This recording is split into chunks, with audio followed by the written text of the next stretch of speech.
Hello, hello, hello, hello, ho. Welcome. Can you turn the volume a bit down on your phone mod? Thank you. Hi Sam, how you doing, buddy? Last time, what did we do last time? Last time we were dead and we woke up from being dead. We got better. We have a skull friend. We barely had any fights. And now we need to find out why we're dead, who stole our journal, help a bunch of people. You know, the same gobbledygook that we did before. I like your take about kangaroo fighting Bolivia. What? Kangaroo fighting Bolivia?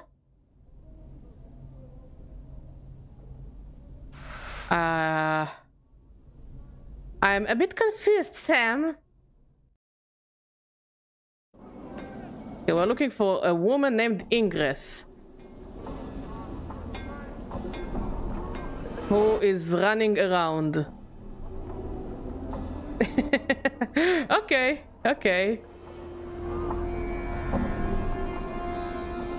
Anyways, how are you doing, Sam? How is life treating you, my friend?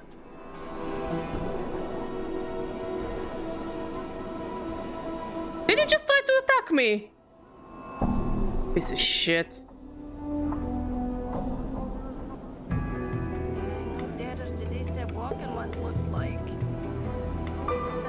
I see you. Don't you dare attacking me. No, I don't like those guys just running around. I know what they want to do. I strongly disagree with what they're trying to do. Hi, hello. Is any of you Ingress?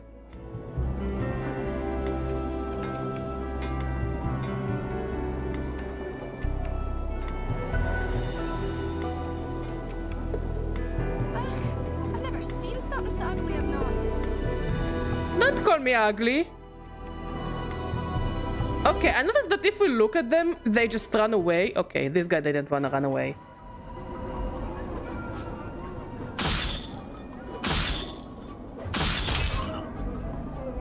I'm gone. I guess we got some money out of it. I think it was actually Uruguay. There is a meme where each of the citizens would need to fight freaking kangaroos in order to defeat them all. Oh! That's actually kinda cool. Are you Ingress? No. Are you Ingress? No. Are you Ingress? No. Are you Ingress? No. No, you're a piece of shit. Don't.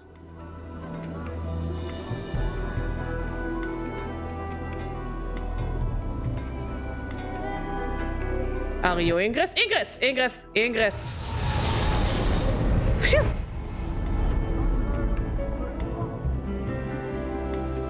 You see a haggard woman wrapped in rags. Her hair is disheveled and dirty, and her complexion is extremely dark. Burns cover her arms, and her right hand is fused lump of flesh. It looks melted, like wax exposed to great heat.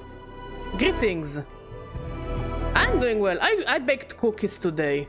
I was in a baking mood, so I baked a bunch of chocolate chip cookies. Oh, you're also cool, Sam. Don't forget that.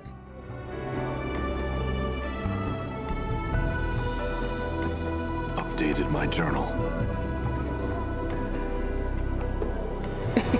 I actually found this like idiot-proof recipe, and if you want I can like give it to you. I mean, it's in Hebrew, but I can just give it to you, the gist of it. But yeah, it's idiot-proof, and like in 30 minutes you have a nice batch of cookies. Okay. Look, in my stomach there is always place for cookies. What is it you want to me? And it's very hot, so sweet stuff would kill me. Oh. Actually, it's a bit colder. Like, it looks like it might rain this week. Oh, yeah, fuck yeah. I have a separate stomach for ice cream. The woman's accent is thick, and you are having difficulty making out what she's saying. You want me to live? Not leaving this city, so I'm not. I can't. I tried. It's not a city, it's a prison to everywhere. Everywhere? There is words, there is... Her eyes gleam madly. Plains that be sinking sands, fields thirsty nettles be, sightless worlds where ye limbs are given life and hate, cities of dust whose people are dust and whisper ash, the house without doors that wheel it at lands, the singing winds, the singing winds. She starts to sob quietly as she seems all out of tears. And shadows, the terrible shadows there be. Ooh, I'm sorry. Hopefully it will get better soon. You know, didn't you vote? Like, hopefully the new guy is better than the previous guy. Also, I would also love strawberries. But it's not strawberry season yet, right, Mod? I think now it's cherry season. No? I don't know. Where are these places? Where's them places? She flings the lamp of her right hand in an arc, gesturing at the cityscape. They's all here be. Doors, here to everywhere. Doors? You're not knowing this. She squints at you, and her teeth start chattering. Tell you I will. Beware every space you walk through, or touch in this thrice-cursed city. Doors, gates, arches, windows, pictures, frames, the open mouth of the statue, the spaces twin shelves. Beware any space bound on all sides, or these are doors to other places. Impossible is probably the most crazy option there was, and it was the better option. It's like lawful chaos. Yikes. I mean, I don't know, like, again, since I'm not, like, I'm not part of it for us, like, from the outside, it's a bit entertaining. But, like, look, I just hope that he will manage to somehow stabilize the economy. Because from what I read, like, damn, you guys are fucked. And to watch clips of Melee, he have a really chaotic charisma. Oh, I've seen clips of Melee. This man is fucking... Whoa! He's definitely a character. He has personality. He definitely has personality.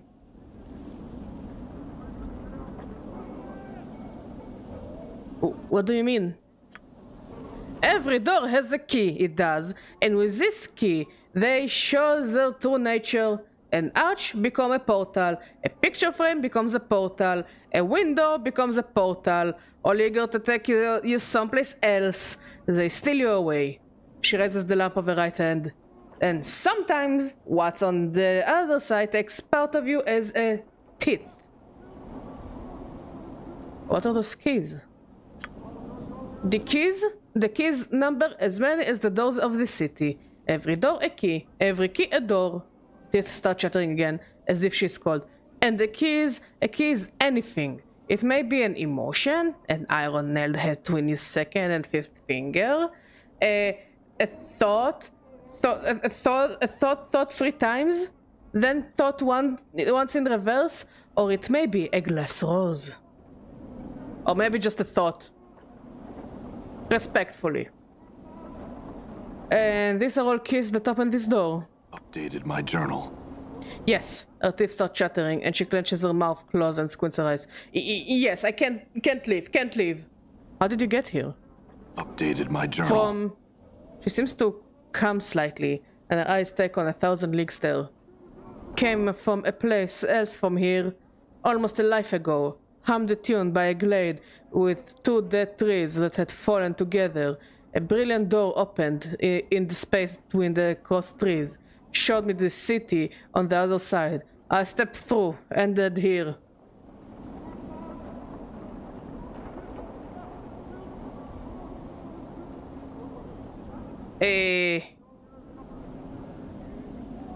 I mean, I used bitter chocolate for the chocolate chips, for the cookies.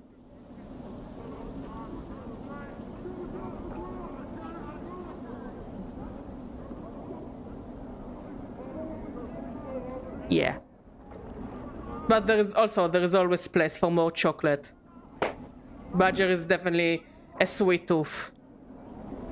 Why can't you go back? Tried. She tries to sob again, but no tears come. Tried. All doors here lead to other places. She shudders and grips her melted right hand. Went through thrice 10 portals. Some a purpose, some a accident. None of them right. Can't find way back. There must be a portal that can take you back. Can't even live here. This square, and there the place of death behind the gate awaits for me. She points at the mortuary behind the gate, then turns back to you, her face desperate. Can't go anywhere in this city. Maud should restart the objective thingy, so we decided if Badger deserves more sweet. Maud, you heard the guy. To do a new objective for Badger.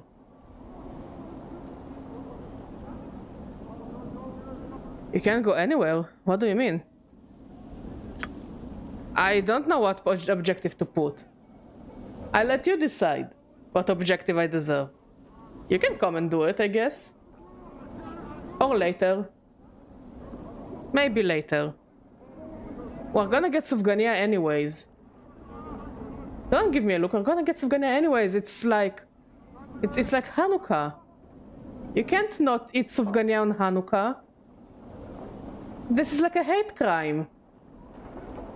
And I will make latke. Because this is Hanukkah. Thank you for the pet, Sam. I appreciate it. Sufgania is basically a jelly-filled donut with icing sugar on it, and we eat it in Hanukkah. And we also eat latke, which are like potato patties, but tasty. Because I put in some onion in there, and sometimes some garlic powder, and they end up very crunchy. And as far as I know, everybody likes my latke. But Sufgania is more difficult to make. You need like a pot of oil. And we don't have a good pot for oil. I'll say it like that. I never was a big fan of jelly-filled donuts I tasted abroad.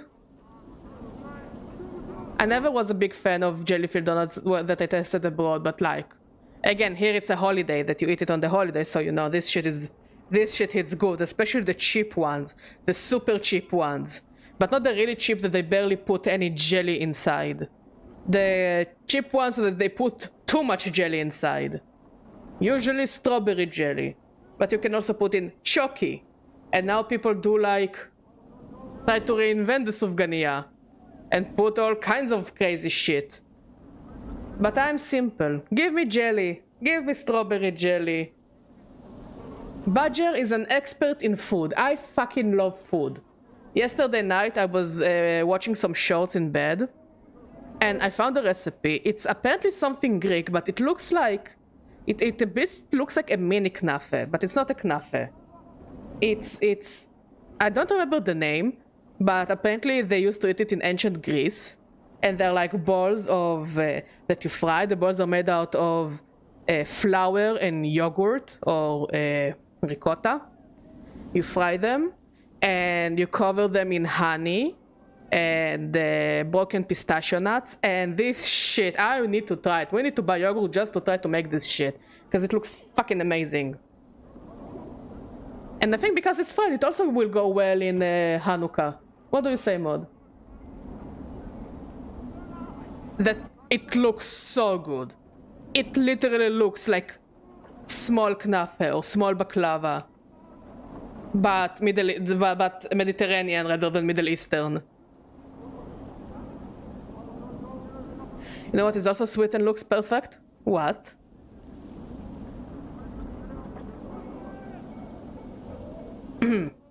Anything could be a door. Any arch here, any door here could be a portal. Don't know the key.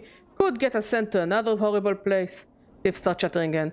Got to say, away from the closed spaces. All could be doors. Could have a key on me, and I not be knowing it. Oh yeah, Maud is definitely the sweetest guy and the most perfectest looking guy. Definitely, most handsome man. Maud, we are complimenting you.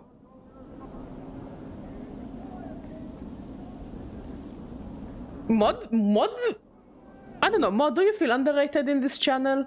Mod says he's not underrated. Just saying. Mod is loved and well fed. And well taken care of.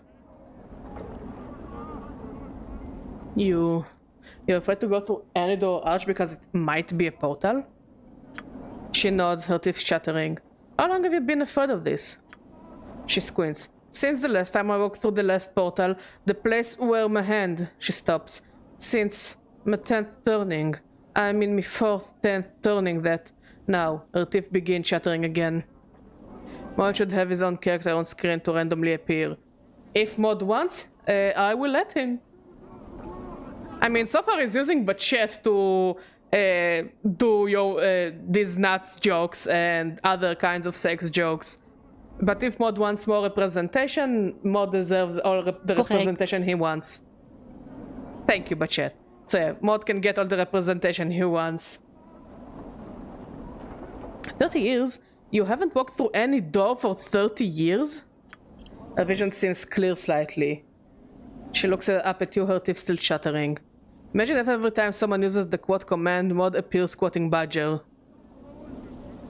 That could be... Mod doesn't want. Mod doesn't want. Mod does a big no. He doesn't want. Look, Mod is a very humble guy. I give him cookies and he's happy. He doesn't want more than that, I think. He's a happy guy. He's a modest guy.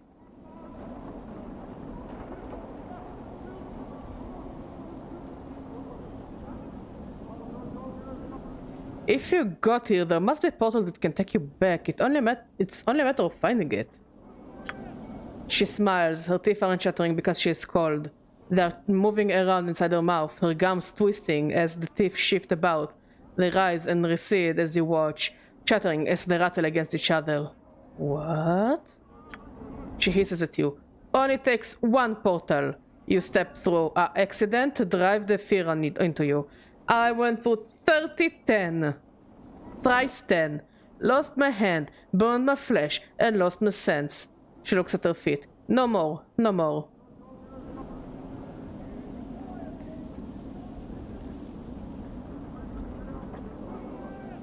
I'm sorry, if I can find some means to help you, I will. Farewell. Updated my journal.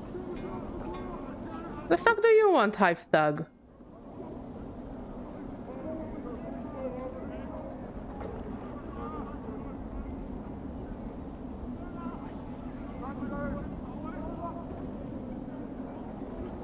Okay, let's look for Bean the Sender. I think I've seen him over there. Oh, thank you, Sam. Have a nice nap. Mod, I was told to hydrate. I will get the water and I will hydrate. You see a heavyset man with sharp features and a pained expression. Despite his huge frame, however, he has an effeminate look about him. And unlike the other residents you have seen, he looks to have bathed recently. Yikes.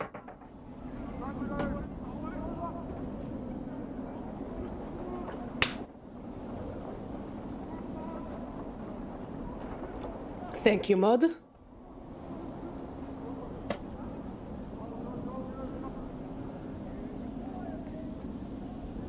As you approach, he looks up hopefully and calls you in a high voice. Craddock, good sir. What?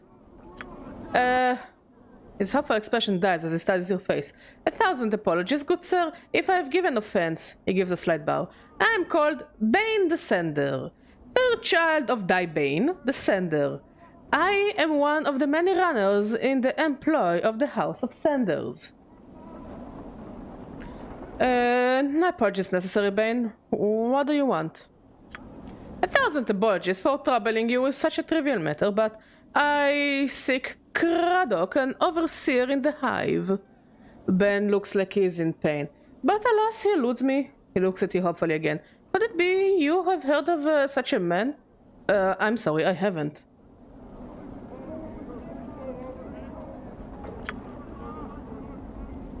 Ben gives you a deep sigh. I am bound to deliver a message to him, and as yet, fortune has chosen not to favor me. I could help you if I come across the man. I could pass along the message. Ben's face lights up like a lantern. Oh, fortunate day for Bane and the House of Sanders. Any assistance you could provide would be most welcome. If you can find this Craddock and pass along the message, I shall see to it you're paid for your troubles. Alright, what's the message? Ben recites the message almost like a mantra. The shipment must be encursed by the third day, or there will be a penalty. Ben phones. I am told that Craddock will know of the shipment to which the message pertains. If I see Craddock, I'll pass along the message. Is there anything you can tell me about him before I go that might help me find him? He is said to be a giant of a man, stern of features, that he is an overseer in one of the hive marketplaces. Oh, alas, I know little else than that, good sir. I see, that's enough to go on for now.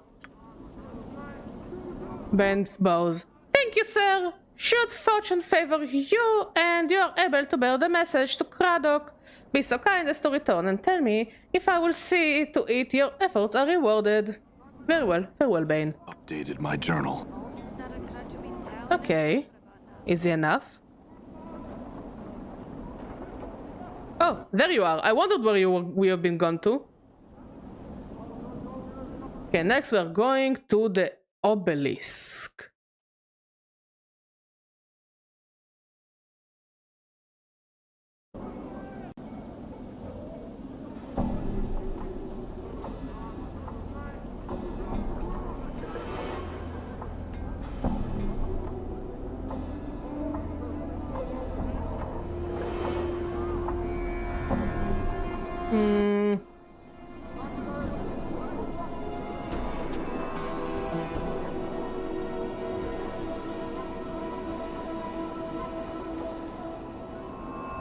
The man before you looks to be middle of height and years. He is stout with a thick, bullish neck, and his shoulders are hunched, as if a great weight is pressed upon them. He wears an impatient look as he stares at the black monolith in front of him. Greetings. The man throws you a glance. There is room, Cutter. No need to ask my leave to stand here. Actually, I wanted to know about what this monolith was. It's a tombstone for the plains, he scoffs. Graveyards of names are scratched on that rock. Can only hope my name is the one that will split the stone in twain. Points at the base of the monolith. Quentin. Right there, hammered in just hard enough to send the damn thing crashing down. Tombstone for the plains? Aye, Quentin smiles ruefully. The dust is scratched the names of the dead on the monument here. He gestures around him. And on the walls of this place. Not enough space by my reckoning, but no matter. They do their best. Can barely read half of the names. What are you doing here? Reading the new arrivals. Try and find new ones every day. Try and remember if I knew him, nothing more. Doesn't record the name of all that have died on this monument? Aye, they scratch them on this rock. And scratch them on the walls in the place too. Quentin scoffs. I don't know why they take the trouble to take a counting of the dead. The Dusties have more care for the living. The living? Aye. You know about the Dustman mourners that come to this place? They aren't mourning the dead, see? They are mourning the living. You can barely get a word in them edgewise without asking to mourn some poor living berg for you. Why do they mourn the living?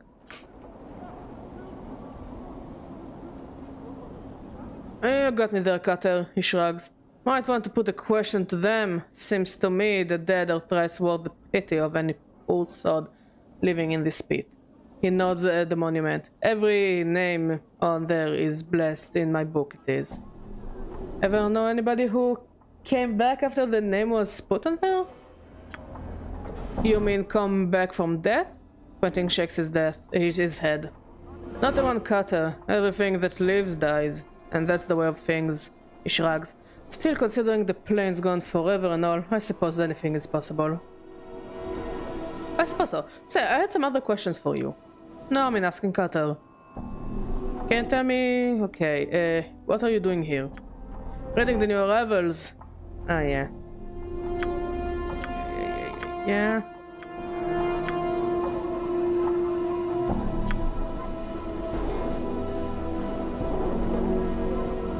Death of names.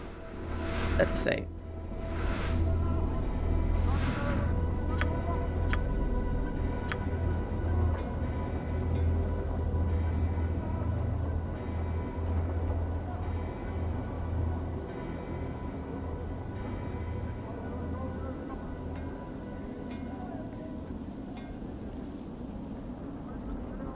He said Dustman with a crooked smile frozen on his face.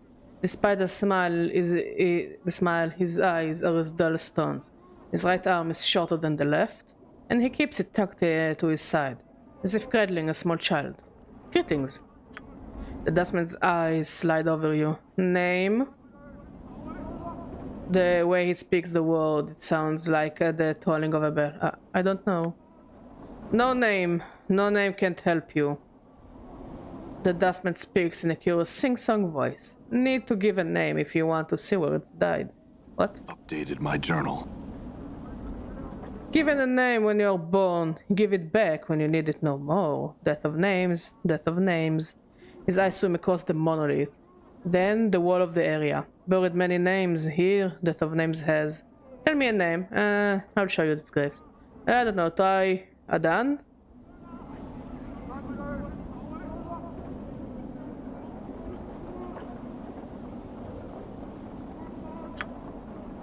He shakes his head. Not dead yet. His name is not buried here. Not time. Not time.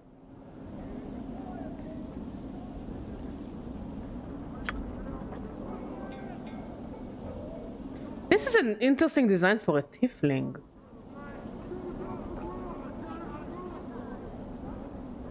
This woman's face looks broken and she's covered in scars, so they look like bite marks and fingernail cuts. She's cradling the shreds of several rugs in her hand and is staring emptily at the wall of the monument, at the names there. Greetings. Get you back! The woman's teeth peel back, displaying a row of black canines. What you want of Seth die? What's the matter? What's wrong? Those Chaos men wrecked my cart, attacked me, and killed 3 of my sisters who tried to stop them. Not sisters anymore. Now there are nothing but names on this memorial wall. Chaos men? Chaos men. A faction, they says. What they are is an adult bunch that runs wild through the hive and does whatever they please. We never did no harm to them. Then they lop in like dogs and tear apart anything within their reach. Who are these chaos men who attacked you? They are a hiver gang. A bunch of adult sods that call themselves the starved dogs barking. Some such balmy nonsense.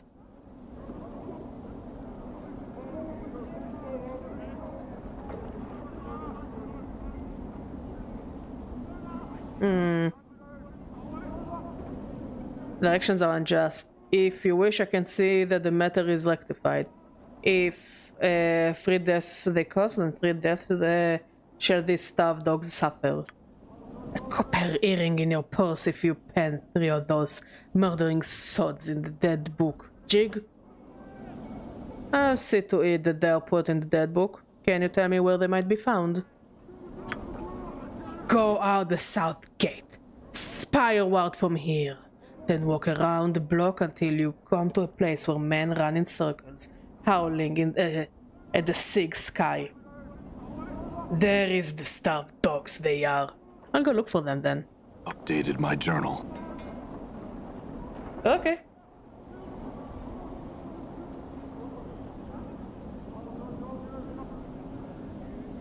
Okay, let's go, I think, to the southeast.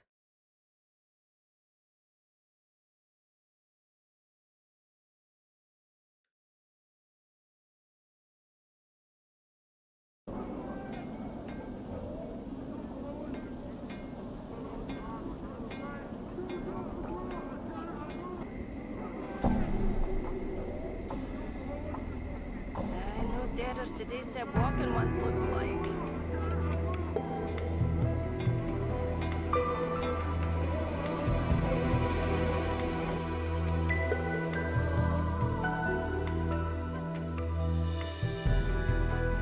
Yeah, this is where I wanna go.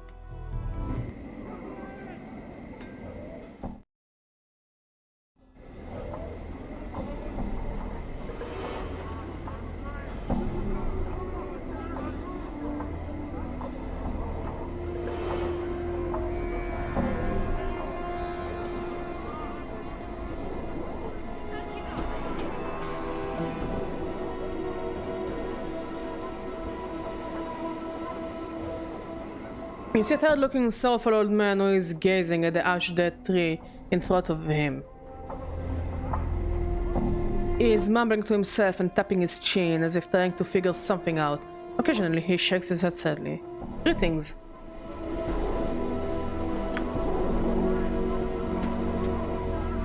He seems momentarily startled as you interrupt his train of thought. He speaks in a calm, unhurried voice, but one full of sadness. Oh. Greetings to you too, friend. How is this day find you?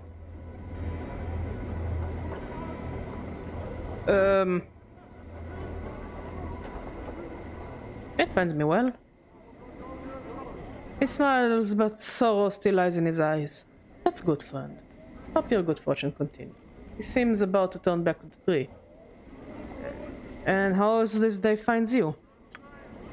He shrugs slightly and prefers a bit of a smile. Fortune finds me well, though I'm saddened just the same. Why is that? He passed the tree beside him. It's the trees, here, in the hive. They are dying, friend, and no one cares. Seeing the look on your face, he holds his hands up, as if to silence you for a moment. It may not matter to some, but it's important to me. I feel it's a shame to see the last tatters of life and beauty in this world left, uncared for, to die. Can you understand that, my friend? Yes, you're right, it is a sad thing. He seems surprised and blows out. Really? Oh, I mean, wonderful. Perhaps you would... He pauses and seems suddenly suspicious. He recomposes himself, speaking in his usual slow manner. In any case, that's good. I suppose you have some questions for me now. Yes, I had some questions. He nods, awaiting your questions. Who are you?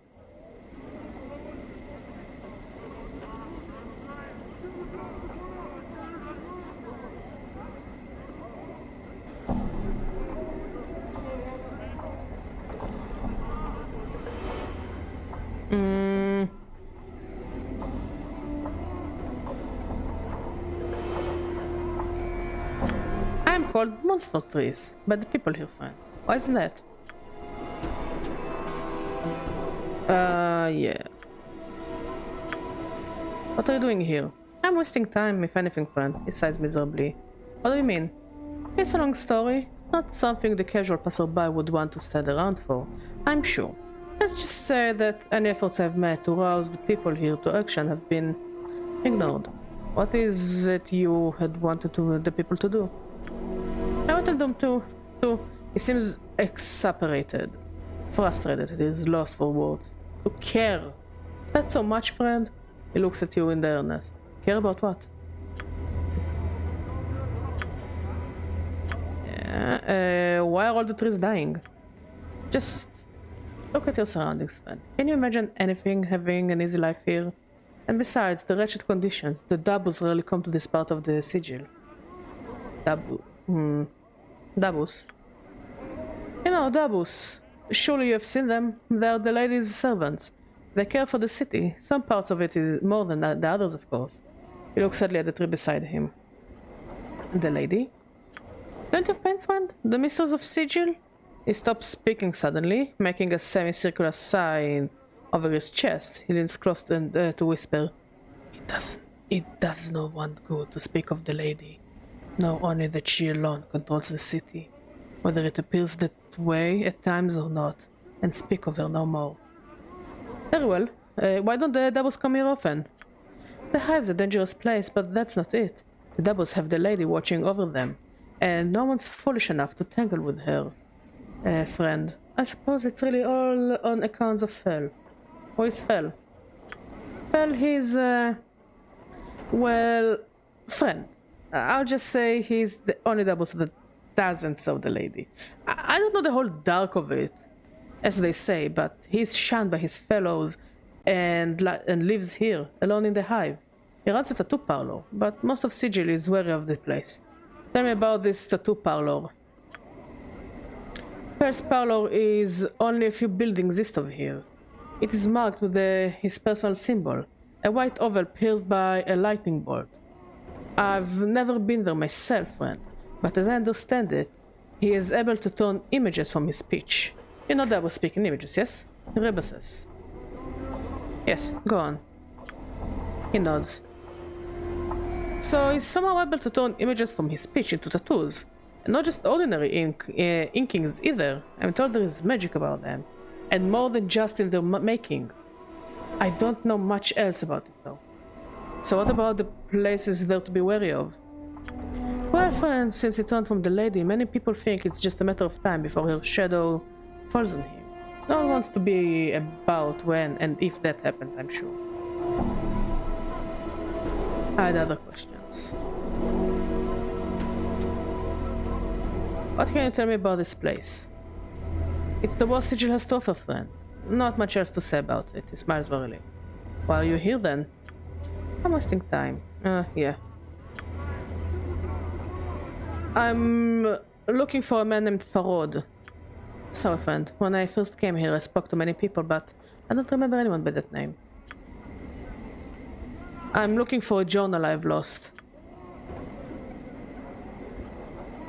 I can't recall seeing one anywhere. Where do you last remember having it, friend? I'm not sure. I had some other questions. I think I asked him everything. Never mind. Farewell.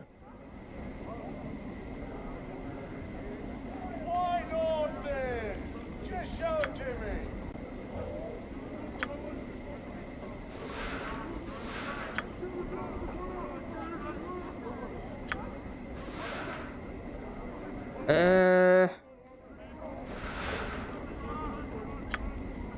Hey, what's eating you, Chief?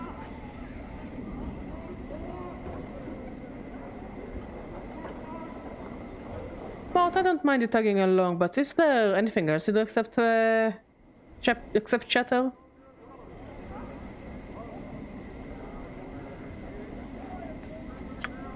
Hey, chatter is my best trait! He rattles his teeth for a moment, then grins. Oh, that's good to hear. No, but seriously, Chief. I got a knack for chattering in just the right way. I can really bend an ear, if you know what I am saying. I got insults, backtalk. Stuff that will curse someone's ears into their skull, you know? That's useful. It's one of my many talents. I call it my litany of curses. You see, sometimes I can really bend someone's ear with just the right comment. Of course, then I usually have to do a lot of running afterwards. But you get the idea. How do you run without legs? How does it work? Updated my journal. Well, I can spit insults at someone until they get mad enough to chase me around. Note, Mort has an ability called Litany of Curses. It's a non-magical tone. If the target fails to resist it, they suffer a penalty for their armor class, attacks, and will do nothing but try to engage Mort in melee combat. Note that the more insults Mort hears, the better his Litany of Curses becomes.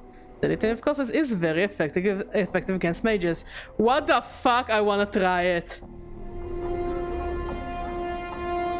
I have some other questions.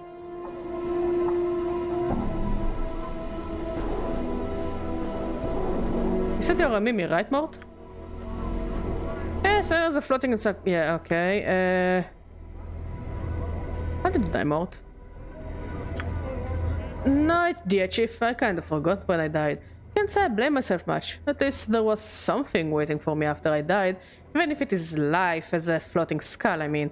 It could have been worse. What happened to your body? I don't know, alright? It's just gone. Mort glares at you. But don't think I miss it, because I'm happy the way I am, and I don't need your half-wit judgment or snide remarks, alright? Nothing, Mort. Just checking to see if you're still with me. Okay, I like Mort. Overall, Mort is a very chill character.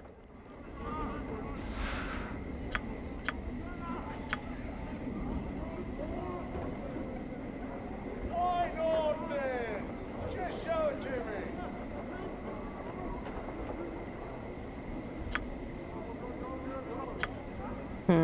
Wait.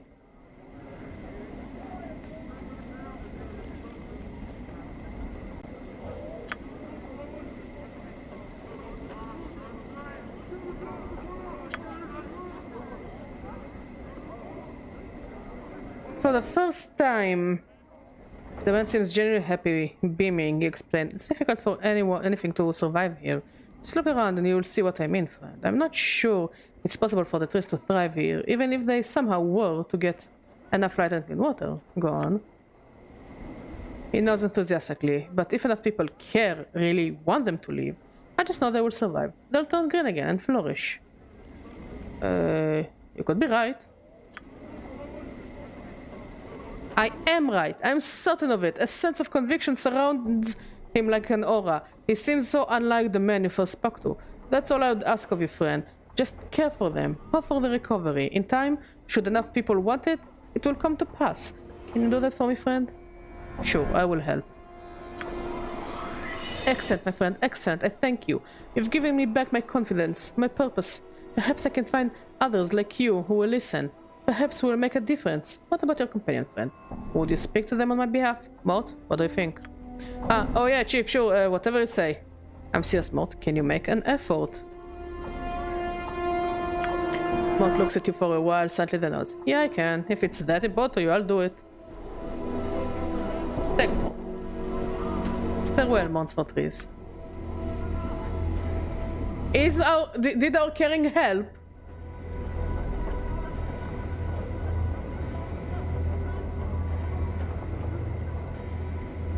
Have you got the kit?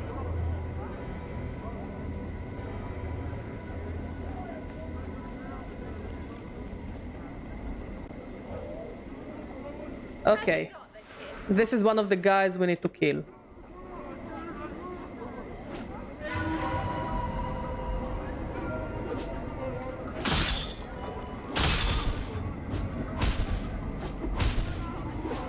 I'm hurt. Wait.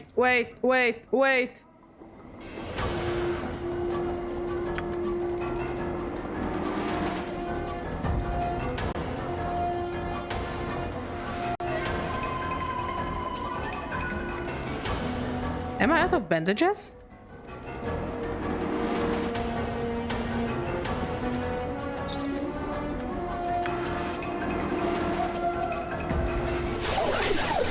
What's up?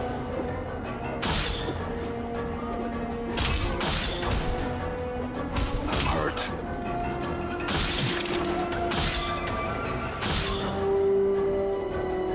Okay.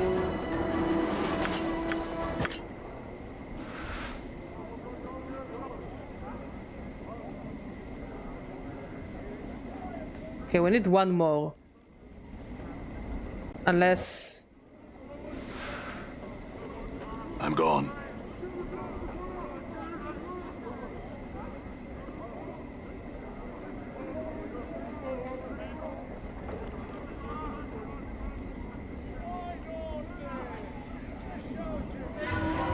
Ah, lovely.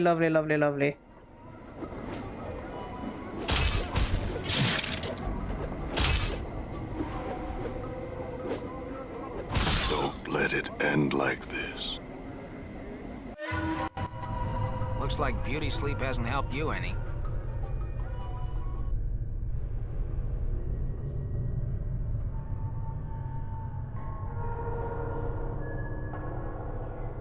Okay, so when we die, we return here. I'm gone. Again, interesting. Let's check if we killed enough.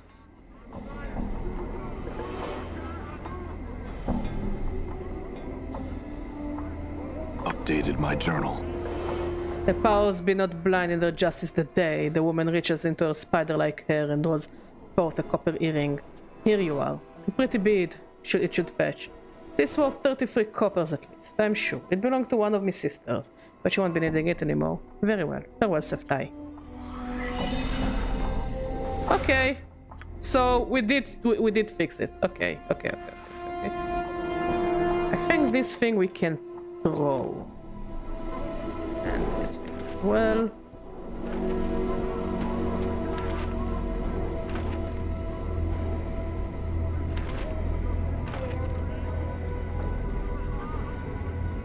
And let's skip pets now, for now. It doesn't look like we have much of a penalty for dying, but again, we're playing on an easier mode.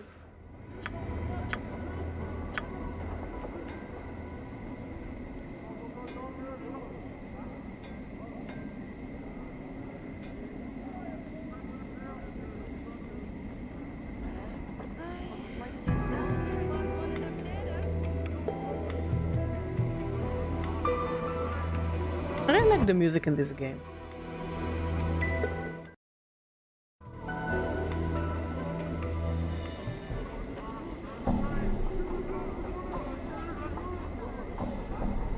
You see a pretty young woman. Her hair is in disarray, and the bodice of her dress is torn.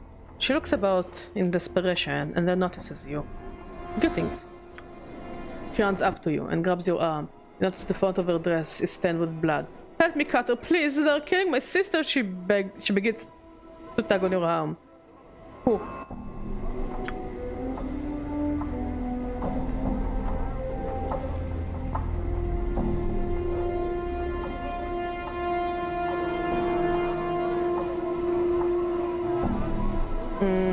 Checks around wildly. This drunken man who followed us from one of the taverns, we thought he meant no harm. Please, Cutter, there is no more time. Help me. Well, at first you said they were killing a sister, and now you say he is killing her.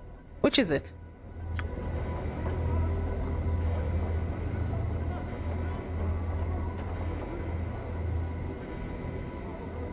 She stares at you, unsure what to say. I'm distraught. I made a mistake. She glances at the blood and that stains her dress. Please help me, Cutter. Examine the blood on her dress.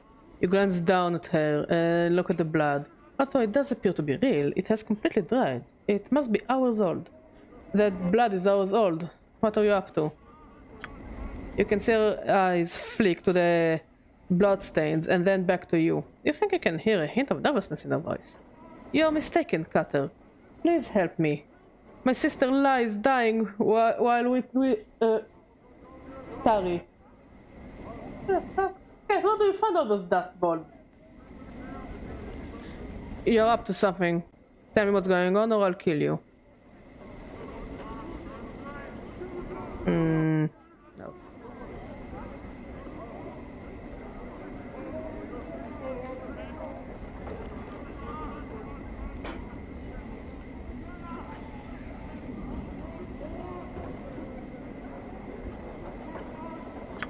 As you walk away, this one contains whipping and crying out. Yeah, fuck her.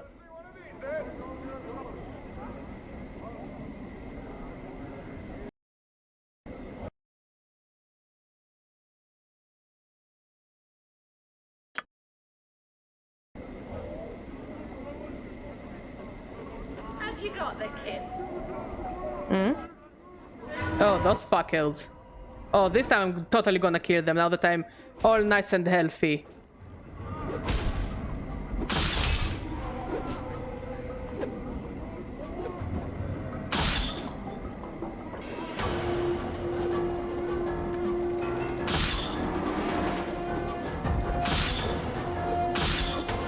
You see that?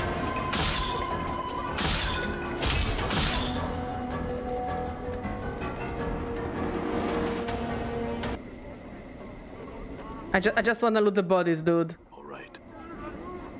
No.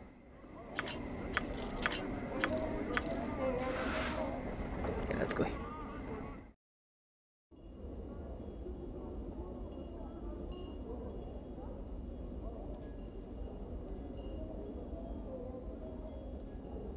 You see a dub boost, but something about it strikes you as odd.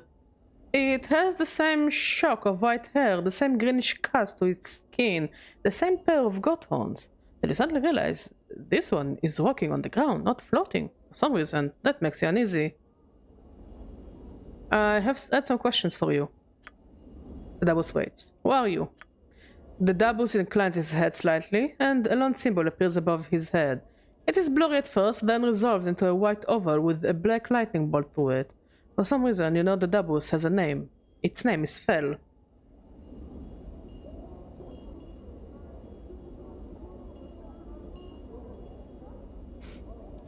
I feel like I know you, Fel.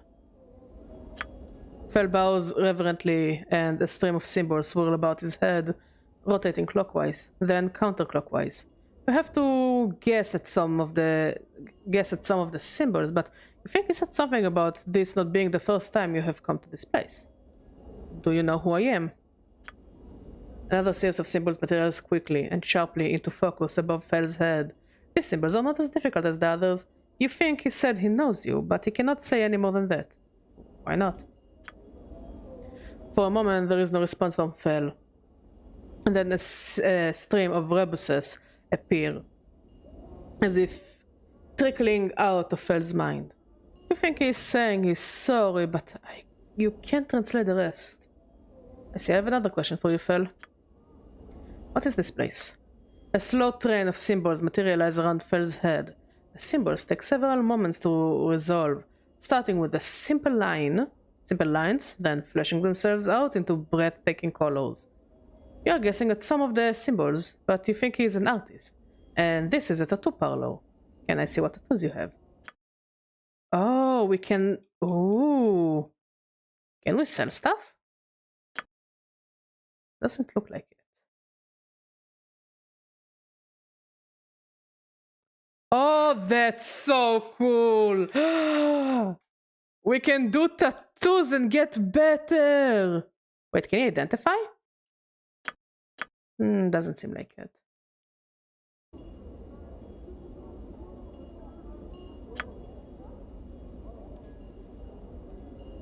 What lies beyond this curtain, Fel? A caravan train of symbols slowly materializes around Fel, one by one.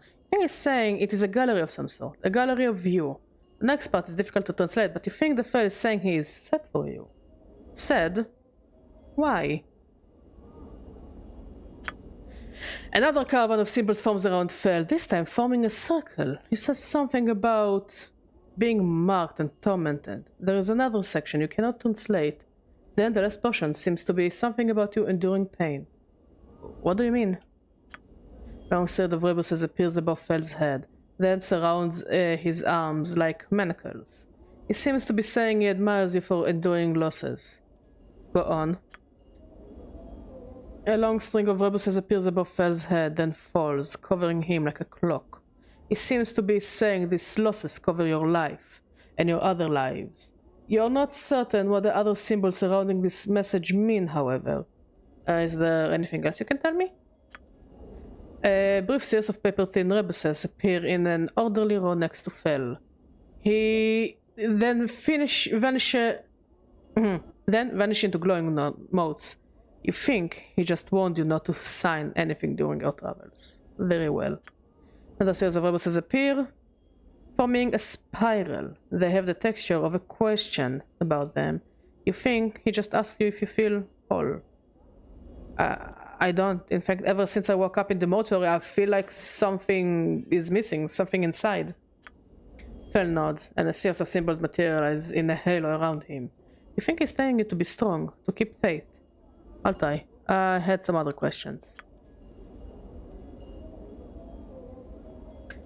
You said you have met me before, Fel. Do you know how I died? Fel does not respond for a moment, then slowly, menacingly, 3 symbols materialize above his head, each of them casting a long shadow. I think he is saying something about shadows. Shadows! The 3 symbols swirl about each other, each leaving a faint black misty trail about them. They take on a ragged edge, like teeth and talons, and multiply. 3 split into 3, then into 3 again, until the entire room seems covered by a swarm of shadows. It seems to be saying that you were killed by many shadows. Why? The shadowed symbols turn to one, then dissolve, to be replaced with a simple symbol. Fel doesn't seem to know why. Can you tell me anything about these tattoos on my body? Fel studies your body for a moment, walking around you, mirrors each symbol as he examines it, then returns to face you. From what you can make of his floating symbols, he is saying that tattoos are not his. Oh, okay, I thought they were his. Interesting. Never mind, farewell. I like him. I'm gone. Can we Oh, fucking hell! Okay, that's a bit creepy. If it's a gallery of us, are those all the tattoos we had when we were less dead? That's cool yet creepy. And I regret looking at it. Yeah. I think I will leave. Wait, can we rest here? Okay.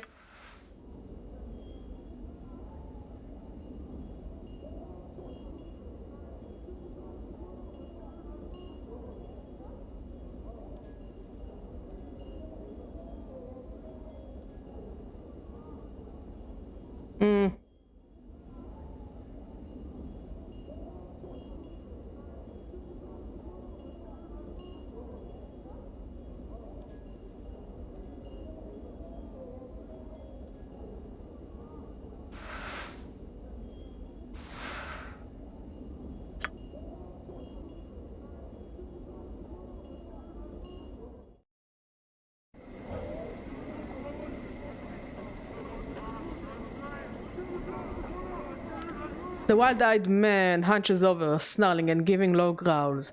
Looks like he hasn't trimmed his hair in years. It's so long it forms a veil over his eyes. He has a long, stringy mustache, caked with grease and sweat, and the tips of the mustache droop so much that they have become tangled in his rugged beard. Growl at him.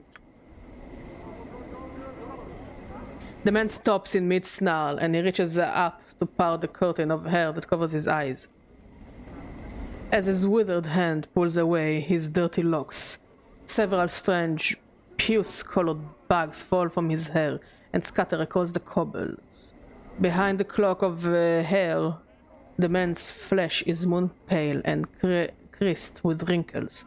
His thick, bushy eyebrows form a V, and he stares at you. Hand, might take the moon fly too? Snarl at him, then start barking.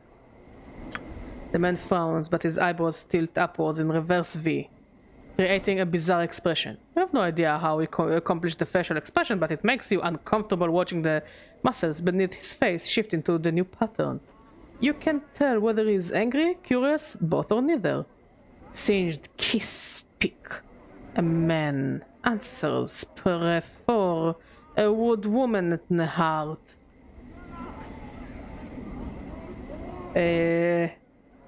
A single kiss speaks a woman's heart, but a man's answer is what you would prefer. Very well, then you know this. My answer is a question, and an answer from you is what I would prefer.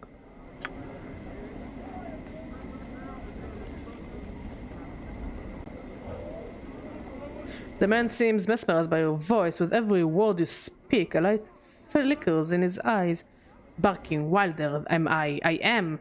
One thing asking a may. May you? You may?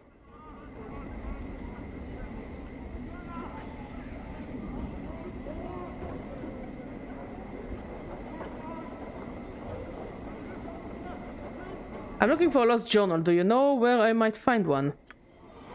He frowns, squints his eyes shut, and opens them back up. When he speaks again, his voice is level and straightforward. It's like a different, saner person is speaking. The effect is eerie. More than one lost. More than one must you find. Each part of you had one. One more than one must you find. He blinks and shakes his head for a moment, as if surprised at himself, then chuckles uneasily. Can you tell me where at least one of them is? Updated my journal. Looks like he's about to object, then suddenly his left fist comes up and smacks him in the temple. He howls in response, then suddenly stops blinking. One is in a cupboard in your guest room, in the hall of the sensates, and another in the walls of a tomb sealed deep beneath the city, where the stones weep. The others are... Before he can finish, the right fist comes up and smashes him in the face, causing him to yawl again. He blinks and shakes his head for a moment, as if surprised at himself, then smiles uneasily. All of sensates? Where is that? Barking Walder holds up his hands. He doesn't seem to recall what he just said. You said one was in sarcophagus between the city. Well... Barking Wilder looks frightened for a moment, then points upwards with a hopeful expression. There? He gulps. Doesn't seem to know, and for some reason, he believe him.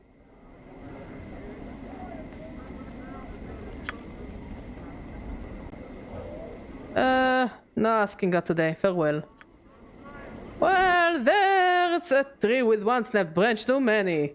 Mort rolls his eyes. No sense in chatting with the Chaositects chief. They're a barmy bunch. I'm not gonna say it. I'll break my tongue. They're a faction who don't have any rules except they don't keep one thought in their head for too long. They're sometimes called Chaosmen. No need to explain why. How do they get members? They just seem to attract members like flies. Well, members that are crazy or chaotic enough, I suppose. I don't think they have any recruiters. So you really can't say anything about them for sure. I see. Thanks for the information. Looks like my skills have increased. Ooh. Yeah?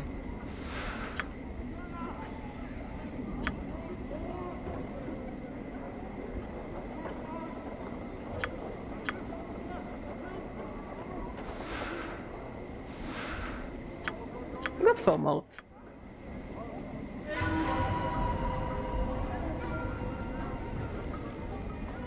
Oh, fuck me. Damn.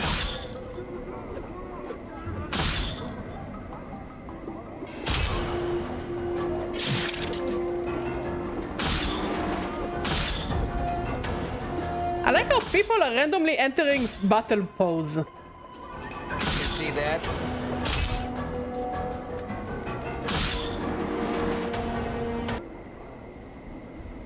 Loot.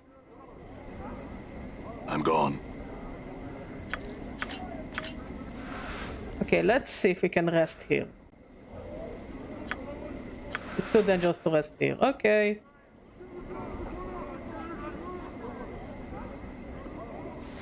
Well, how much wisdom do we have? 15. Okay, never mind then.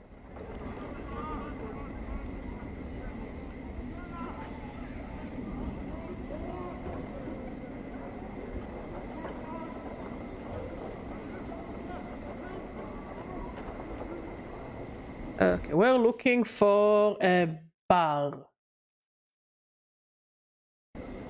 Have you got the kid?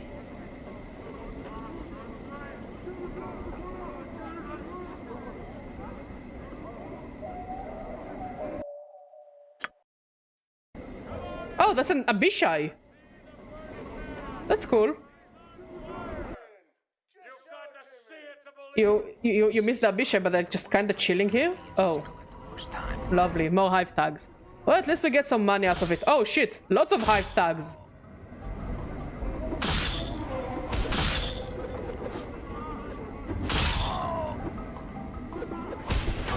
I mean, I guess it's easy money.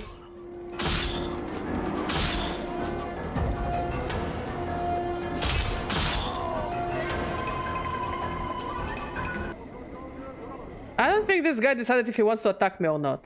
I guess he went for a no. Wow, totally thug life. Huh? Come on in, Cutter. Okay. Come on in, Cutter. You're gonna love this. More, sure, whatever. I'm hurt. I know you're hurt.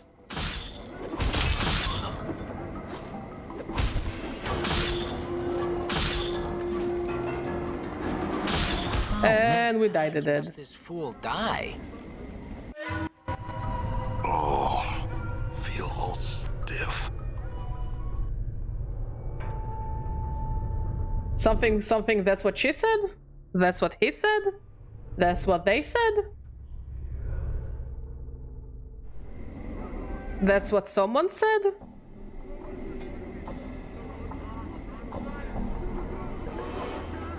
I've never seen something so ugly. Maybe I can get it dusty.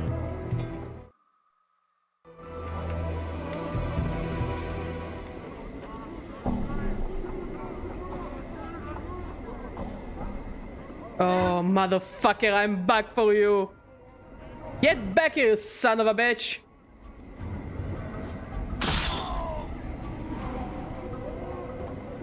Oh shit. You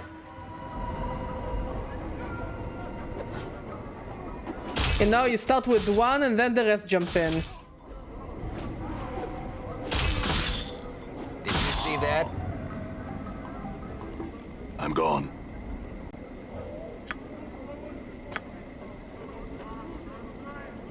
Come on in, Cutter. What? Come on in, Cutter. You're gonna love this. Good as done.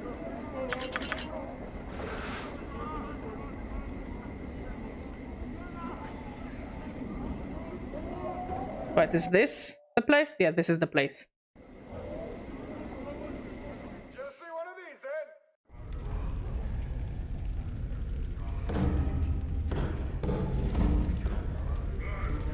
then. Oh, this guy's on fire! You okay, buddy? I think he's okay.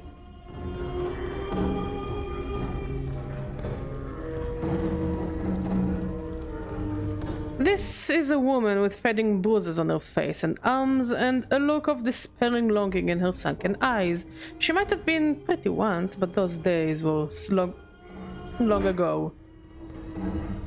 She turns slowly to face you, life pours into her features, and the spark of sardonic light that dances in her eyes now makes you wonder if your eyes were deceiving you. Welcome to the smoldering corpse, card man.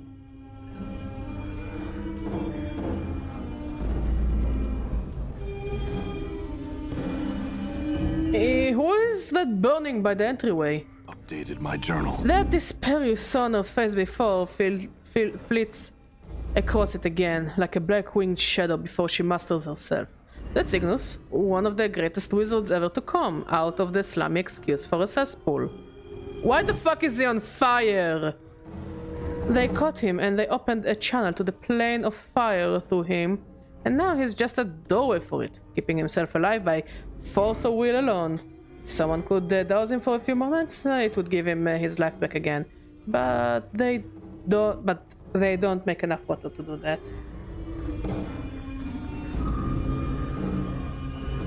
Someone should be able to find something. Oh well.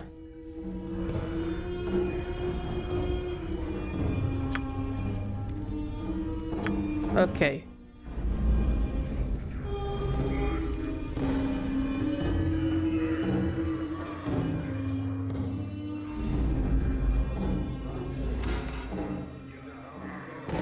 You see a soft-looking man with gentle, far-staring eyes. He dresses in supple leather clothing and carries various implements of use and destruction about his body, such as ropes, spikes, tinder boxes, and empty vials of air. Looks have gone, literally. There is an insubstantiality to his existence, as if his essence has been partially leached away. He focuses those eyes on you. Suddenly, you find them gripping and determined. Greetings to you, O Seeker. Greetings. He carefully sets down the mug he's holding and gives you all his attention. I've seen the far reaches of the multiverse and returned to tell the tale. I have walked upon the bodies of dead gods and spun moonbeams in the astral ahead of 1,000 shrieking Githyanki nights. I have passed the edges of existence and watched my essence shiver away before me. What is it I can do for you? I had some questions for you. Perhaps I have answers for you. Speak and I shall tell you. I met a woman named Ingress with a very bad teeth. She said she had come through a portal from some wall that was opened by a tune hummed near 2 crossed trees. Can you get her home? Pauses briefly thinking. Another portal of which you speak, though I have not traveled in these 30 years gone. I will take her home, Seeker. Go tell her with my arrival, then meet me back here, and I will tell you if I was successful or not.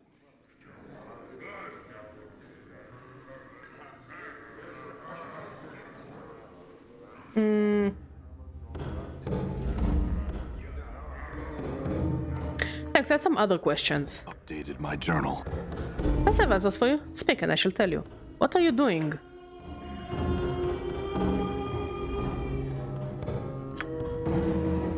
I'm fresh back from negotiations and I'm trying to restore my essence before it slips away from me altogether. Negotiations? What do you mean? His eyes cloud over. I went to the inner planes to discover my true essence. I made a mistake by visiting the negative material plane in order to understand my body's urge to decay and the cycle of death in life. I thought myself protected against the ill effects of the plane with my magic, but I was wrong. The blackness of infinite nothing pressed on my soul, and I was beset by shadows that sought to snuff out my very soul. I lost my way for a time, for an eternity.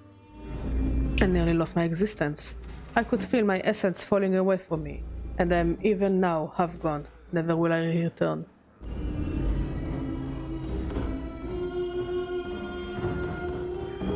How did you survive? Updated my journal. How did I survive? He smiles tightly, with a piece of nothing that held back at nothing. Nothing can stop nothing, you know? And so I carried nothing in my hand to protect me. Do you plan to journey to the ultimate negotiation yourself? You have the smell of desperation about you. And so, I make you this gift. Hold it in your hand when the shadows press in, and it should protect you and your friends somewhat. Should they remain close to you. Passes you a small black token and looks as if it has no dimensions to it at all. Thanks. Tell me more of the planes.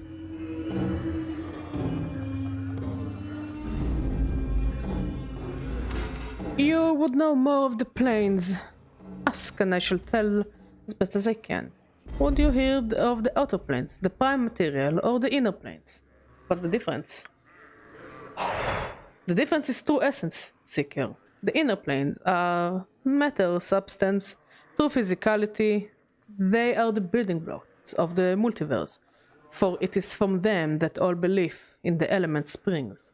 The inner planes filter through the ethereal plane, the plane of potential, some say, which forms the elements into the worlds of mortals. Once past the ethereal plane, one reaches the prime material, where exist all manners of mortals, and monsters and myth and machines. It is there that belief is born, and there that the spirits that create the outer planes are born.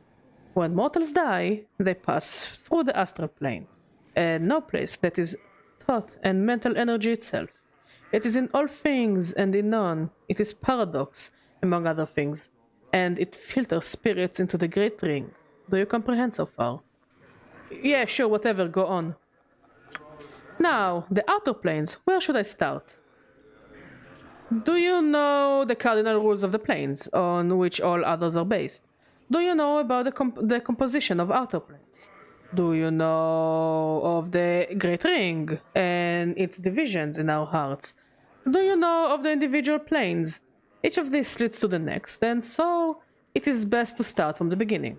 Tell me of the composition of the planes. The outer planes are created... yeah, we'll go on. That's why the powers gods, some call them, live out here. This is where all the faith in them comes. This is where they are at their most pure and most strong. The realms are extensions of their very beings, manifestations of their godly essence. All of it informed by belief. So the composition of the planes is belief. Tell me of the Great Ring now. Among the loose unity of planewalkers, we conceive of the infinite outer planes as the rings surrounding the planes of ultimate neutrality. The outlands, the spire atop which Sigil sits in the cat. Mod, can you play with the cat a bit? She's running around and playing with dust balls, and now she's angry that nobody plays with her. Go to jail. Straight to jail.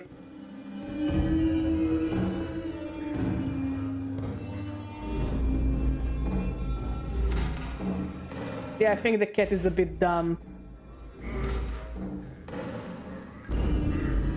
I don't know where her other rod is.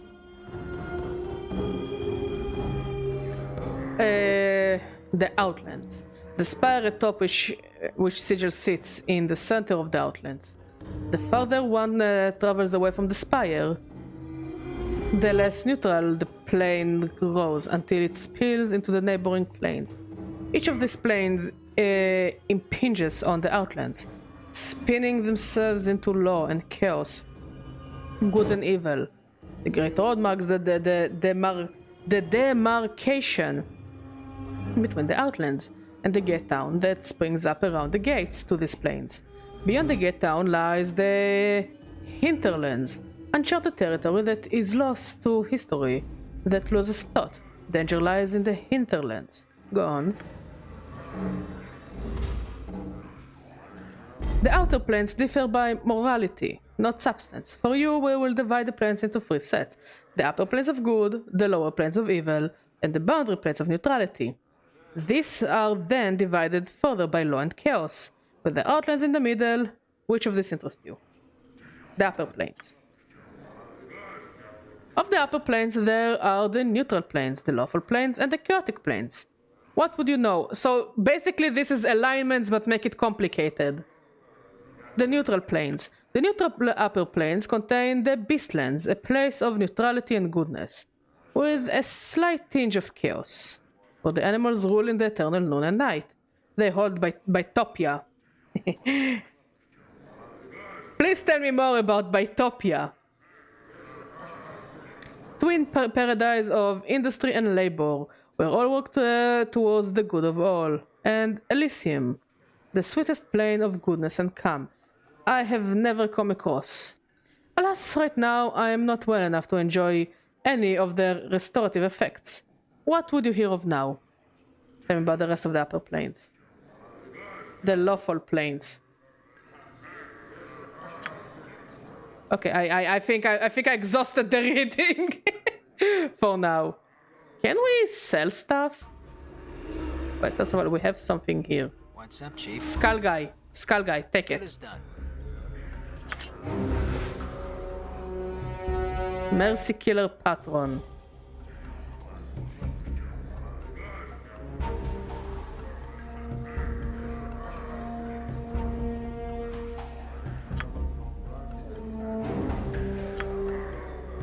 I want.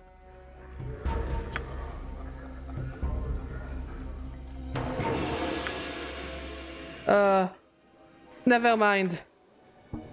I just wanted someone to sell my shit to. Look at those Abishais! They just look like plain dragons. All right.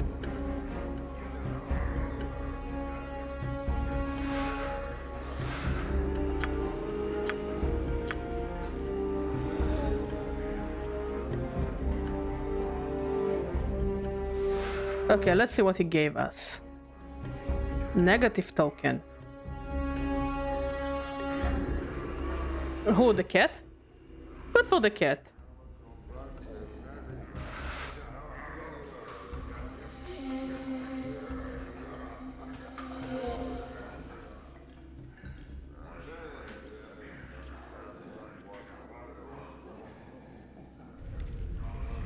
The man before you is old. His dry yellow skin has the scars of one who has traveled everywhere and never rested long in any one place. His pinched face is inhumanly angular, and his ears sweep out from his skull, tapering to points. He wears a loose-fitting orange tunic, and a strange shimmering blade is strapped across his back. The blade looks to be a two-pronged glaive, made of some metal whose surface swirls like a film of oil and on a pond. Greetings. The man turns to you, his eyes like polished coal. He stares through you, and for a moment you wonder if he might be blind. The weapon suddenly turns dead, flat black, mirroring the man's eyes. Are you alright? Hail, traveler. His voice is quiet and somber like a wind whispering through the branches of a great tree. Hail. Your eyes have the weight of one who has traveled far to be in this place. You could say that. Can't believe I found an Israel streaming Planescape Torment. Go and do the lottery, my dude. How are you doing, Psyduck? The man's gaze does not waver from yours. I am known as Dakon. The emphasis he places on the word known strikes you as odd, yet familiar at the same time. You are not known to me. I do not know myself. That is for the best in knowing yourself. There would be little in the plains left worth knowing. He falls silent for a moment, still studying you with his coal-black eyes. I would know why you have come to the city. The game randomly popped in my head, so I wanted to, if by chance anyone's streaming it. Hi, I am Chance. Nice to meet you. So yeah, go and fill out the lottery, I guess. Oh, wow. Yeah, totally. Stars and all that stuff. Planes. Planes, planes. Planes between the planes. Airplanes. I'm looking for answers. I have many questions. Speak your questions. I will hear you. Your features are unfamiliar to me. What are you? Githzerai. Githzerai? Githzerai is one of the people. One of the people? Githzerai. Yes, but what are the Githzerai exactly? The con is silent for a moment, then speaks. Our history does not need to be made known to you. I would bleed to death on time's blade before I recite a fraction of the histories of our people. Jesus, man, chill. I don't need to know your histories, but I would know of your people as they are now. The con is silent for a moment. Know this and accept it as an answer. We are the people who make our home upon the shifting plane of limbo. With that motion, the con slips the blade from his back and holds it before him. Wait. See what happens. Don't kill me. There, we mold the matter of limbo with our minds. We forge cities with our thoughts. As you watch, a series of rippling waves of metal begin to roll forth from the center of the blade. The pitch and crest of the waves match the inflections in the con's voice. In its chaos we dwell, with only our knowing to preserve us. We are the Githzerai. What is that blade you have? It moved, shifted in response to your voice. It is a Karach blade. It is an object that lets others know the rank of the wielder. Karach. What does that mean? The con falls silent for a moment, as if searching for the correct words in your tongue. The closest translation is chaos matter. The people may shape it with their thoughts. I admire the dedication to narrate all the text. I wonder how long you can keep up with this game. I've played so many RPGs on this channel. I played a whole ass visual novel. I have a lot of patience. And sometimes I voice act if I think it would be funny. So yeah, I have patience. Again, it's an RPG, why wouldn't I narrate all this shit? You're here to hear my lovely voice. After all. Shape it with your thoughts. Karach is not shaped by heat, but by knowing oneself. It is a mirror that reflects the will of the wielder on its surface and in its edge. When one knows themselves, the blade is strong, harder and stronger than steel. When one does not know themselves, the blade is as water, formless and weak. Yes, and Digimon Survive, which is basically a visual novel in Japanese. Feels like you'll need a few cups of tea. I already drank a couple of cups of tea before I started the stream. And Mod is gonna make me more tea. And we have water, and I made cookies. So trust me, I have the energy to do it for more than 3 hours. As I said, I am dedicated. Yes, yes. Are you willing to sell it? It would become as nothing in the hands of another. The blade knows my mind, and I know its heart. We die the same death. Okay, but if I kill you, can I steal it? That's the question. Yes, indeed, we are definitely professionals. It reminds me of that one, I think it was Oggy and the Cockroaches episode, that they're like an assassin, or was it the one with the aliens, that an assassin came into their house and he's like, I am a professional. I think it was the show about the aliens, now that I think about it. I am a professional. I had some other questions. Can you tell me about this city? It is known by the name Sigil among the people. It is known as the city that does not know itself. It doesn't know itself? What do you mean? The city exists, but it does not know itself. It is not knowing itself. Its existence is flawed. How is it flawed? Yes, space goofs! Space goofs! The only thing I remember about space goofs is the professional episode. I genuinely don't remember shit. I don't even remember what the aliens look like. But I remember that I am a professional character. The city exists in opposition to itself. It has set itself apart from the planes, yet it seeks to be everything everywhere at once. Its walls are doors, yet it keeps these doors locked. Such an existence tells of a thing that does not know itself. It is not knowing itself. It is flawed. Chalulim B'Chalal? Was it the name in Hebrew? Again, I remember absolutely nothing of this show besides the professional episode. And I know that they had like a garden gnome that had like a machine gun or a hidden camera. And that really is about it. I don't even know, I don't remember what they look like. Yeah, it's like the name in Hebrew. Also, yeah, it rolls well off the tongue.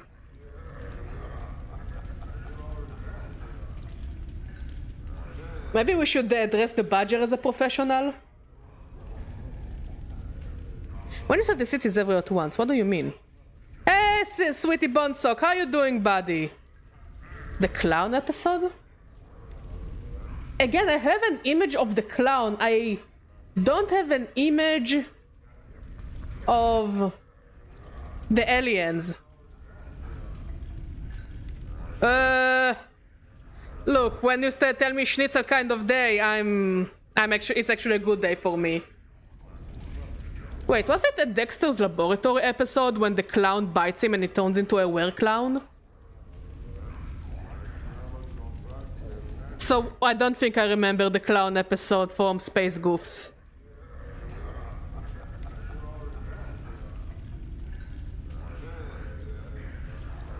Imagine a clown bites you and you turn into a clown. Maybe this is why I'm a clown. I think one of my exes bit me and then turned me into a fucking clown. No, I mean a man walked and... Oh... Yeah, I get it. And also, if I remember correctly, you are also vegan. So... it just sucks all around. I only remember the Dexter's Labs episode where they have beards. Oh, the beard episode was really cool. I actually remember more episodes of Dexter's Laboratory than I remember of like other cartoons at the time. I only remember the Dexter's Labs episode. Yes, but Schnitzel can be vegan. You know what? I will give you that. I will give you that. Actually, corn schnitzel is kinda pog, not gonna lie.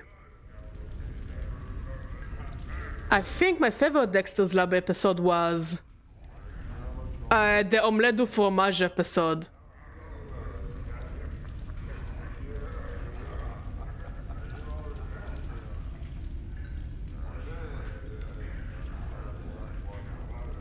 Do they have Rami Levy stores outside of Jerusalem? Of course. There is one not too far from where we live, but like... I really hate this store. I really dislike this store.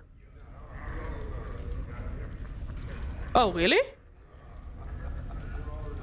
Didn't know that. But again, it kind of fits Rami Levy's personality, I guess.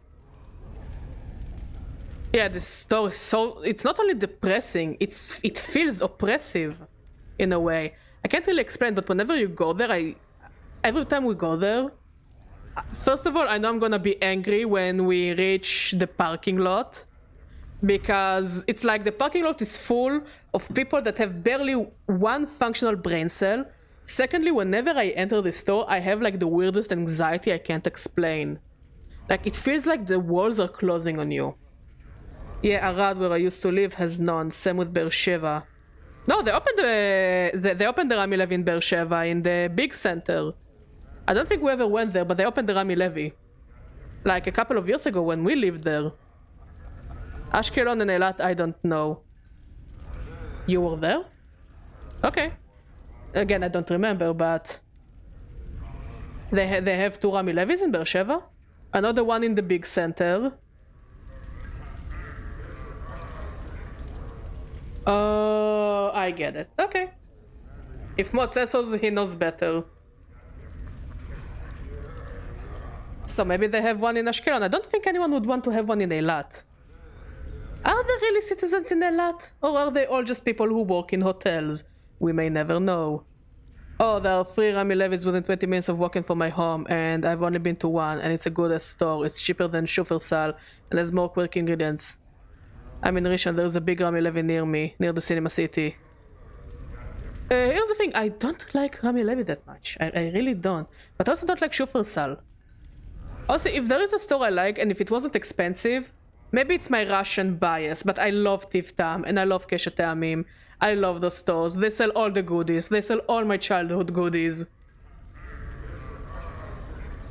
Like, sometimes I want Plambir. And I can't go and buy Plambir in the other stores. I need to go to the expensive stores to get the good Ruski ice cream. They're normal as Eilat citizens. Holy shit! Dude, Cinema City Rishon technicians are fucking nerds. I talk to them sometimes as the Jerusalem technician because they send us movies. Oh, that's cool.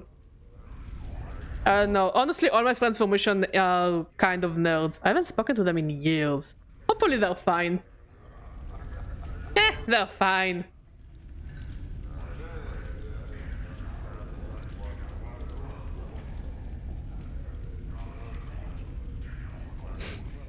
I used to have actually a friend from Eilat when I was in the army. And as soon as he finished his degree, he fucked off from there so fucking fast.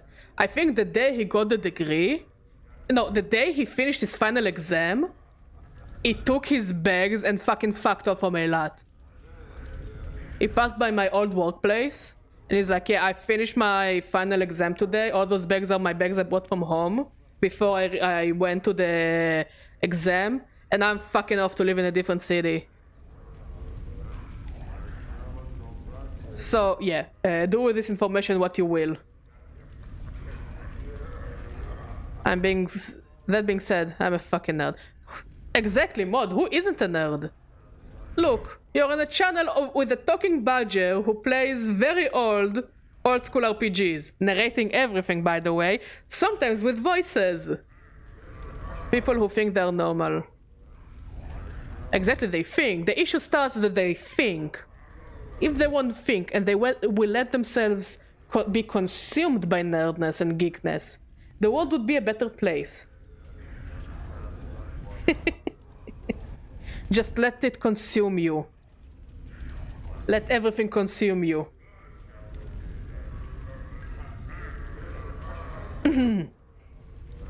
And the city exists in opposition to itself. It has set itself apart from the plains, yet it seeks to be everywhere at once. Its walls are...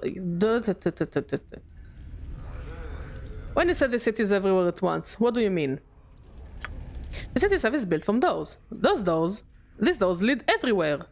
Where are these doors? These are everywhere, the Cornfall side firmament. It is said that every bounded space within the city is a door that leads elsewhere. Yesterday I went to a gay bar for the first time. Apparently Jerusalem only has one. It's actually kinda nice. Oh, that's lovely. There's a Rami Levy in Planescape later on. Oh shit, for real? Damn, good for Rami Levy. Expanding. Spoilers are allowed. Backseat is also allowed. But you have to be funny about it.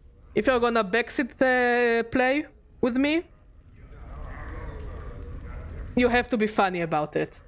That's the only rule, basically. And also, we don't really care about spoilers unless it's like, whoa, mind-blowing spoilers that I didn't, see coming from a mile away. Spoiler alert, Jar Jar Binks dies. But he is alive in our hearts. Rest in peace, brother. And he lives in our hearts. Rest in peace, brother. Also, we have a floating skull.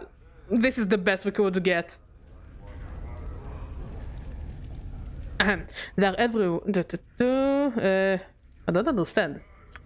Imagine the door to the smoldering corpse bar. Remove this door. The frame remains. The space within the frame is still a door. It's only his head. It's only Sans Undertale's head. The body got lost somewhere. Actually, it reminds me more a bit of if Papyrus was slightly smarter. I would say that Mort is more of a Papyrus character than a Sans character.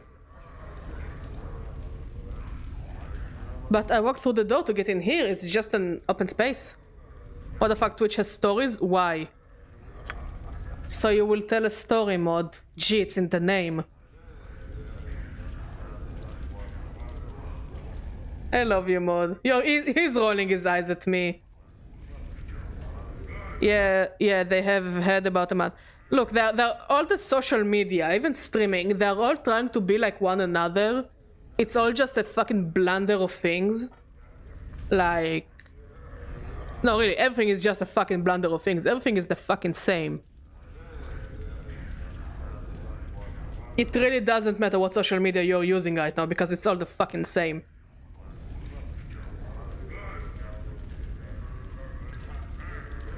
Many are the doors you never see. You may pass through them as if air and not know them for what they are.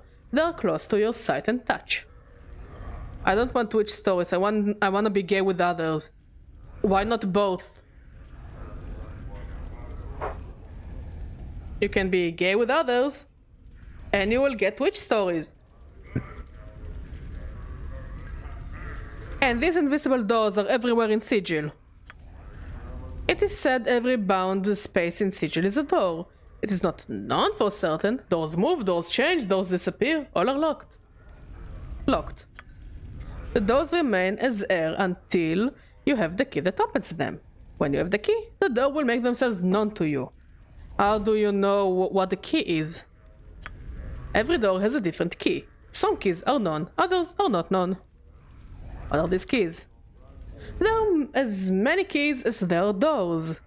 The keys are not always things of metal. The keys can be the clashing of two swords, a drop of blood drawn from the tongue of a dying man, the memory of a past love, or an angry curse hurled at a city, or these nuts.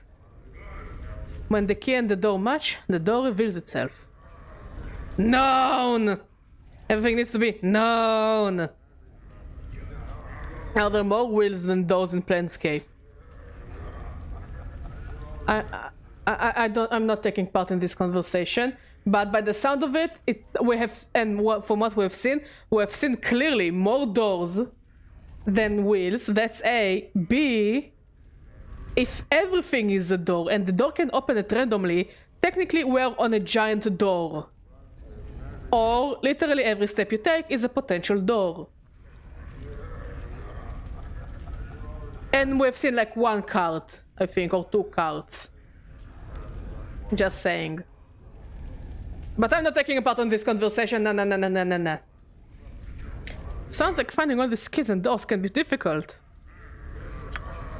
Such a task has been attempted but never finished. As the city changes, the doors change. Nothing known remains known for long.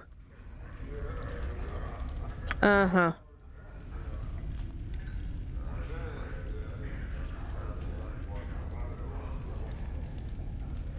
Do you know of a man named Farod? I'm told he knows something about me. That one is not known to me. I've lost a journal. Do you know where it might be? The location of such a thing is not known to me. All things, whether structure or flesh, their existence is defined by their knowing of themselves. And if a man does not know himself, when a mind does not know itself, it is flawed. When a mind is flawed, the man is flawed. When the man is flawed, that which he touches is flawed, the con poses. It is said that what a flawed man sees, his hands make broken. Okay. Do you know yourself? The con falls silent. His coal black eyes take on the same distance that you noticed when you first spoke. I ask again. Do you know yourself? It reminds me of that one song from Zoe's Dome. Doubty, doubty, doubty, doubty. Yeah, same vibe. Honestly, I'm feeling like this is gonna... This conversation can be gone sexual, gone wrong in like any second now.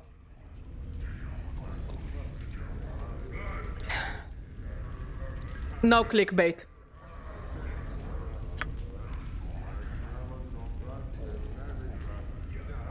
When the Con speaks again, his voice has changed.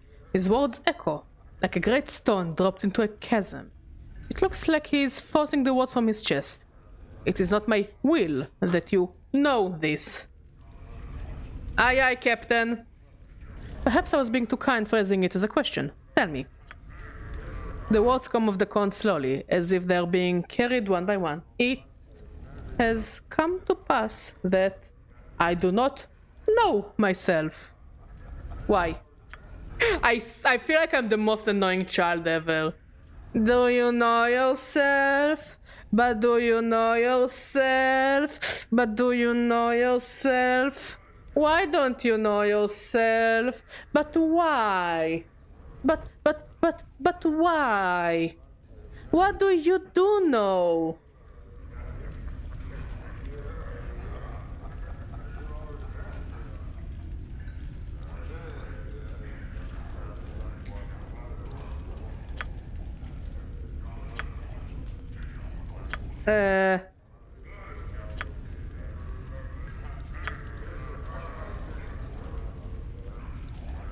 Hmm.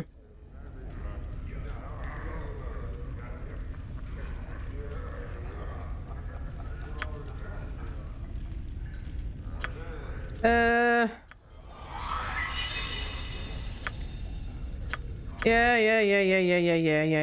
I think.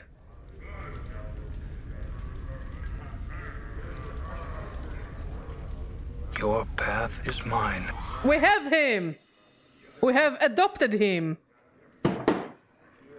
Cat, please don't destroy the house. You know, he may see himself as... Whispering Flask? The fuck is that? Unbroken circle of the... I cannot part with that.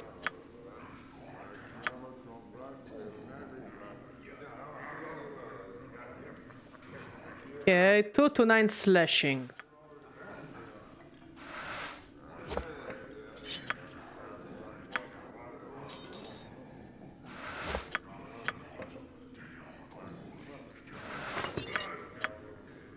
Looks like he can only equip his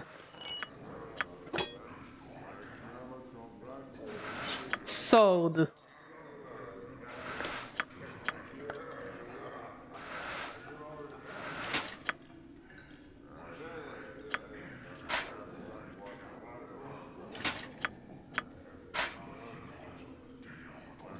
So cuddle the cat.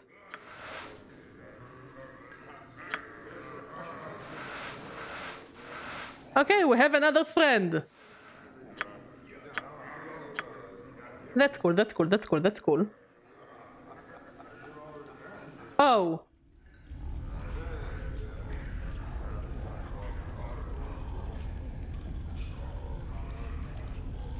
1 second.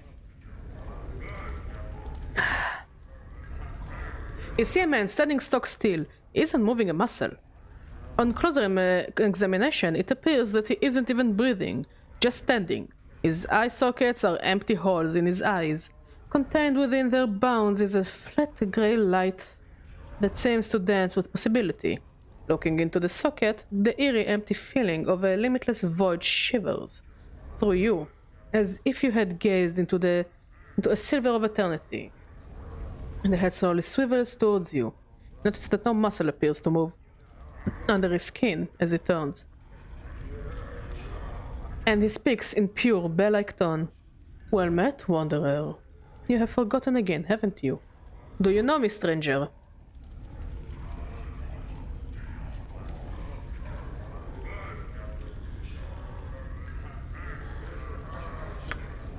As he opens his mouth, you get that feeling of eternity again. Inside his mouth, you see no tongue, no teeth. It's almost as if this man were a shell surrounding an illimitable expanse. I have spoken with you before, and always you forgot. Your endless quest to discover yourself ends always in your amnesia. You draw close to the truth, and recoil. Let us hope that you have the strength to endure your existence. How do you know me? How do you know this? I know that you, like a fly, rise up from the wreckage of your old shell, buzz about for a time and curl up and die at the window of truth. You bumble about the pain, seeking the light without any plan to your actions, and fall exhausted when you fail. You alight on others to feed from them for a time, and move on with no regard to them. I have watched you come here and listen to your words, and watched you move away no wiser. Will you learn from your mistakes, Seeker? I don't think I like your tone. Though his face does not smile, the humor is evident in his voice. Is your answer to all your problems to fight blindly? Are you no more than a biting insect, or will you achieve thought at some point in your pitiful existence? Oh my god, you're so rude!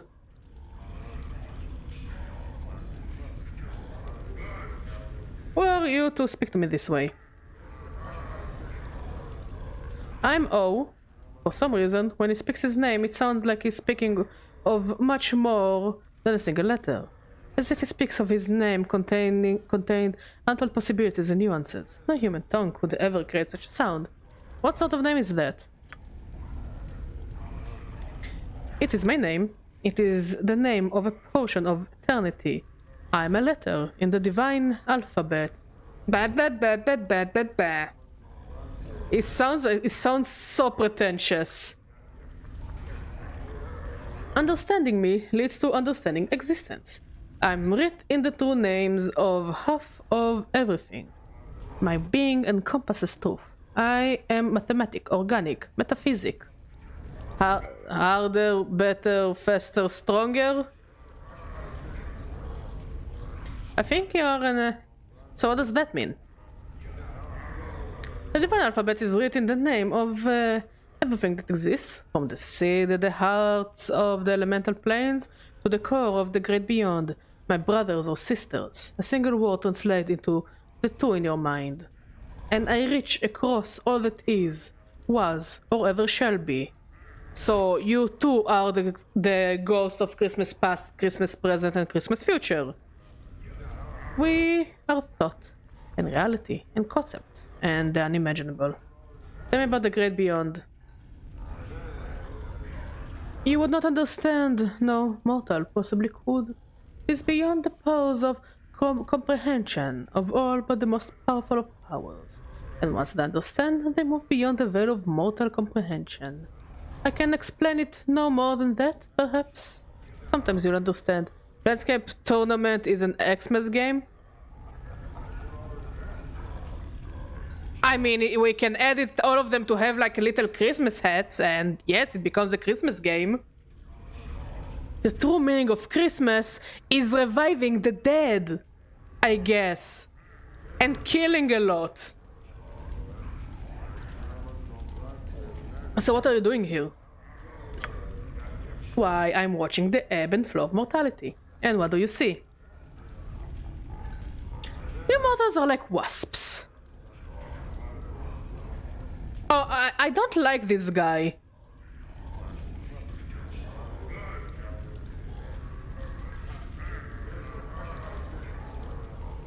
You mortals are like wasps. You build your lives and nests from the slimmest of branches, and when the wind shakes your home life free, you seek to sting the wind to death instead of realizing your foolish mistakes, attempting to repair the damage you have caused yourselves, and learning from your experience you bring harm to any who have the misfortune to blunder near you.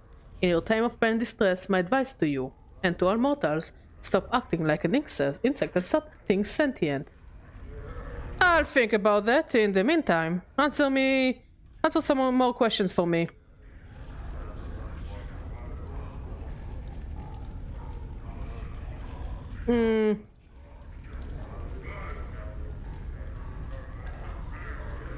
Tell me about yourself. What are you?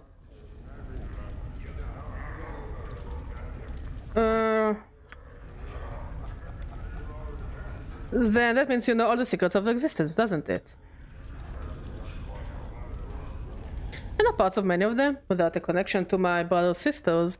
I am but a letter. Alone, I'm a symbol. Combined, we're language and power.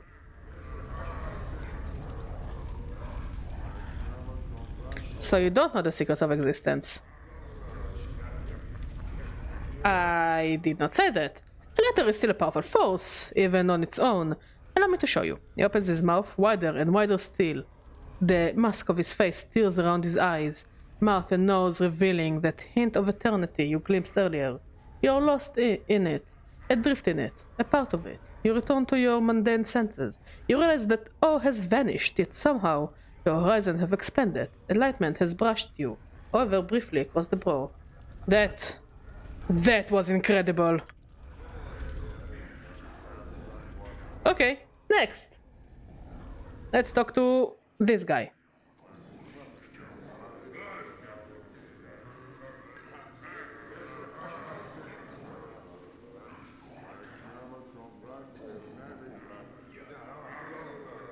When I first spoke to you, you said you again. What did you mean by that? Yeah, you again. You got a hearing problem or something now. You was in here about 15 years ago. 15 years ago? Oh shit. Got all bubbed up, mashed up the place, and left a pile of coin that was enough to pay for the damages. So you plucked out your own bleeding eyeball and tells me you will be back to reclaim it when you got 200 coins together.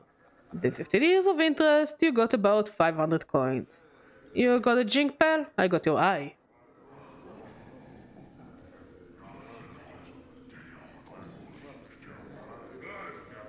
Hmm.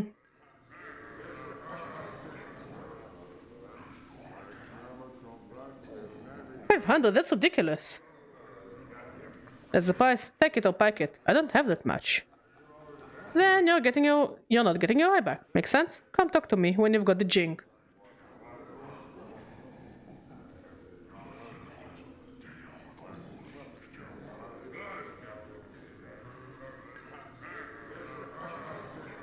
Well, answer some other questions for me then.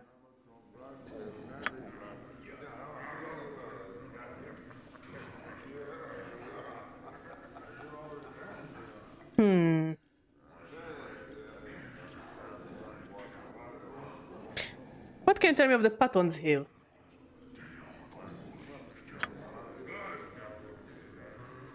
I don't make it a point to interfere with the lives of the people who give me their hard-earned jink unless they ask me to. So over there is Kandrian, Planewalker.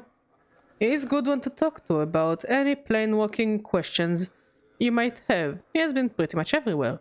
Down there is Ebb Cricknis, an old Harmorium basher, don't hold that against him, and a Toot. Toot. He's got a good hard team, and he knows Sigil up and down. Them fiends over there are Atherligrin and Tegarin. Word of advice, don't deal with them. They might be low rankers in the fiend hierarchy, but are still fiends. And then you got Ilquix over there, not trustworthy, and some mercy killers looking for some poor sod. The Kondig is a mystery to me, don't know much about him. He don't talk much. Finally, you interested in anything with free bub?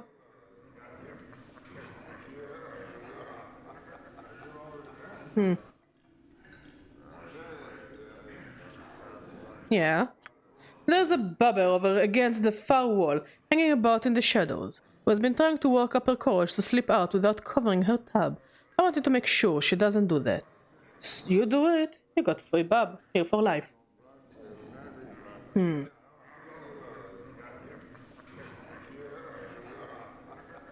I'll do it.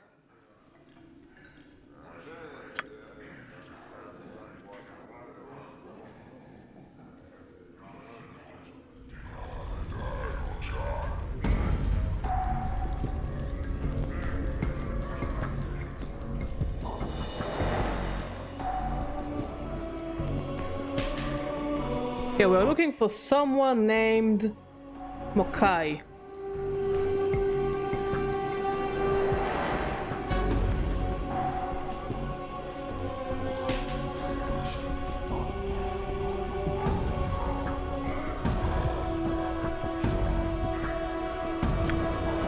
You see a female dustman. Is he here? Her? She calls out to you. You, over here. Approach her. Hey, Cutter, buy a lady a drink?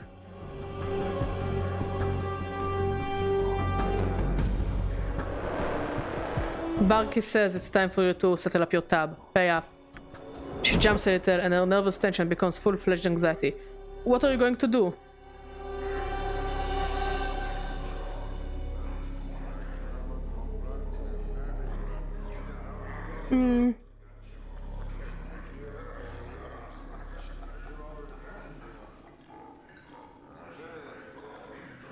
Ask you to go pay up. Now. I can't afford it. Can you spot me just 10%? I'll give it to him and he knows I'll pay the rest. How much do you need? I think I need about 100 coins to get started on the debt. Poison her drink with the embalming fluid. Over where? She whips her head around to stare where you're pointing and pauses for a moment. And she focuses her drink-addled eyes. I don't see anything. Poison her drink with the embalming fluid. Swiftly pour the embalming fluid into her half-empty glass. In the moment, she's looking away. The stench rises immediately, but she doesn't seem to notice. She turns back around and downs her poisoned beverage in one swallow. What was it? What was I supposed to see? Suddenly she begins choking. Your death. Farewell, Mokai.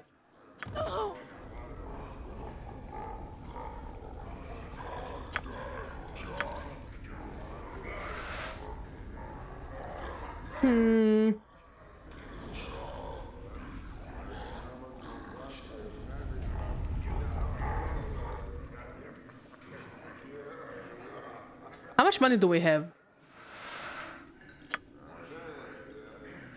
Ugh.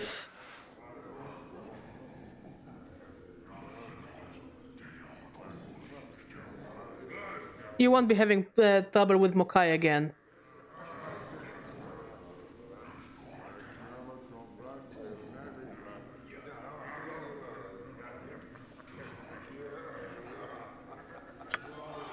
Then, friend, you have full bar privileges for free. Thing you want for free. That must be been a pretty big tab she ran up. You don't know half of it. You want a drink now? Set me up. Water.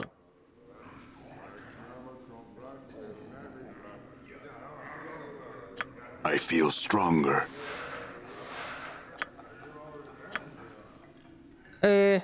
Let's put... I want to put into charisma.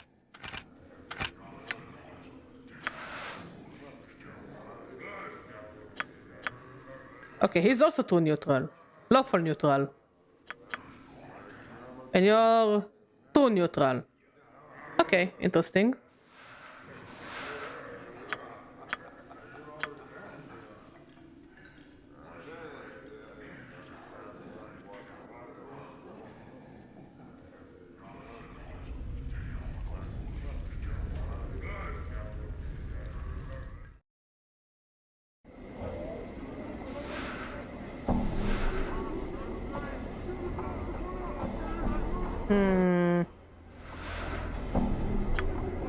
What is your will? The trick is to either be neutral or not. What do you mean? The Count turns to you, his eyes like polished coal. His blade mirrors his eyes for a moment. As you address him, he nods. What is your will? There are things I would know. The Con. I will hear you.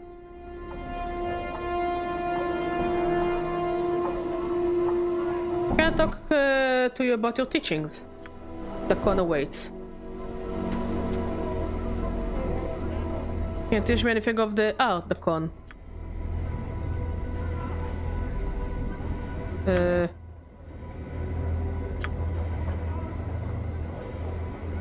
I have had some questions about the Yesezer language.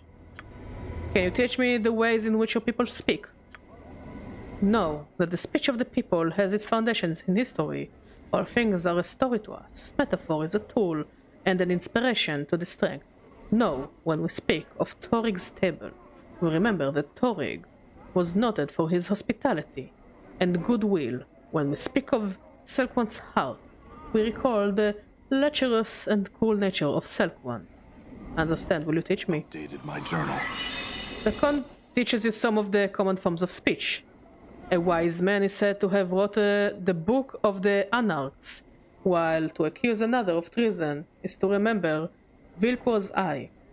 It is said of generous people that their cupboards are bare. Common greetings include Hail, Swordringer, and Zakari's kin bow to you. To which one should respond, and the traveler is pleased. The Khan is a skilled teacher. After his instructions, you feel capable of exchanging proper greetings with other Gizzerai.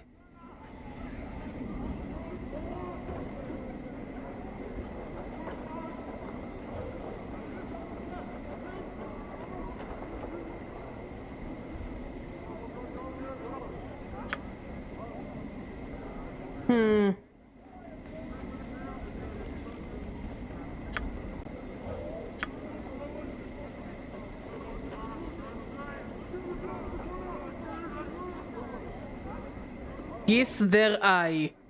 Gizzerai. This is such a weird language, but sure. Okay, let's see. This should be. Wait, did you play this game already?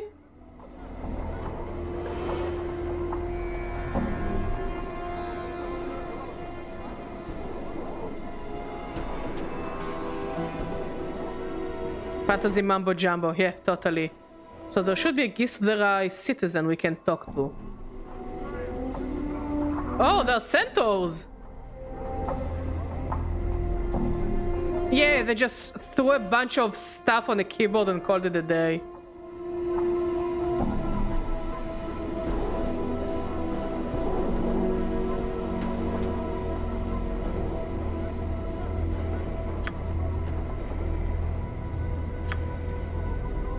Just see one of these, then.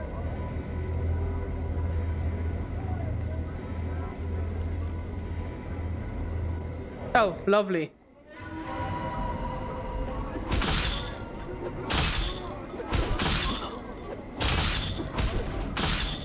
Ma'am, why do you want to join the fight? Damn. Damn. Loot. All right.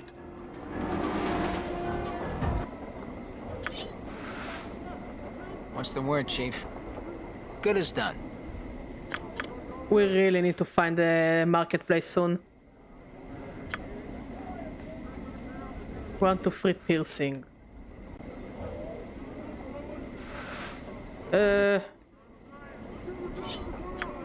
You can hold on to it for now.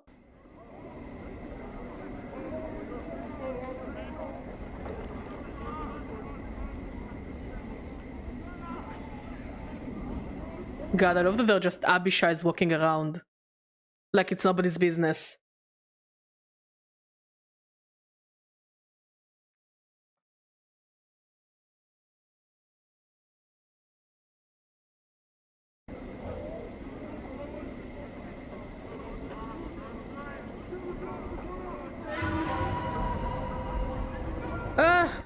The game bless your inventory with earrings and bracelets. I wanna sell them! I wanna sell all of this shit, but I don't think I encountered any NPC. I guess I really need to go to a marketplace, but you know, hopefully I'll be able to make enough money to survive.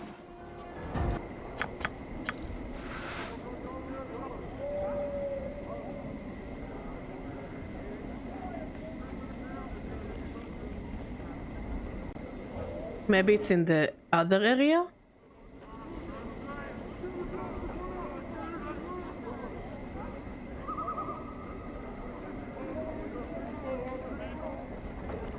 Wait, no, it should be around here, I think.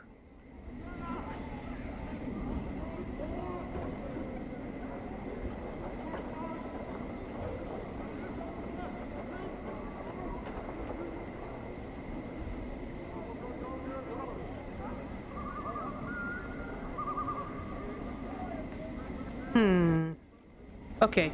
Here is the plan. Here's the plan. Let's go and rest. What the is here?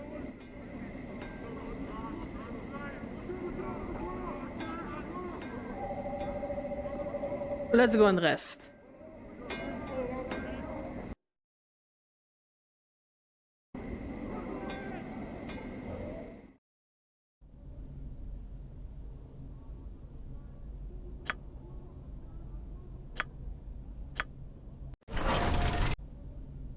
$16 hours? Holy shit.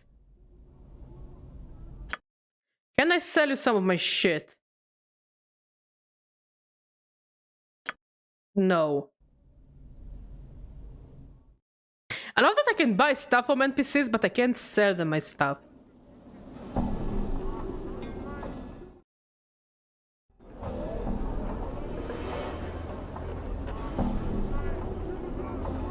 God, I love Abishai so much.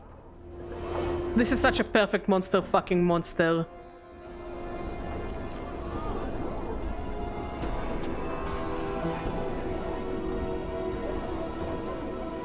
The Gith turns to face you as you approach like the con. He has a yellow cast on his skin and a gaunt frame. His clothing is a curious blend of sharp colors and dull mud-stained browns. The Gith's dead black eyes flicker over the cons, then you.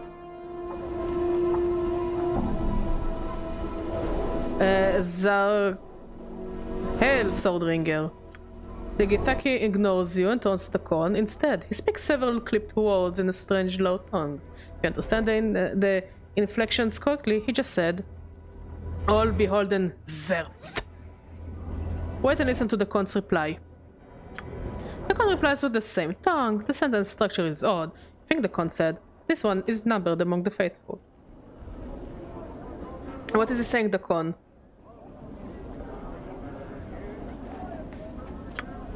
The Gith Zerai turns to you as you speak, then turns back to the con and speaks again, this time at great length.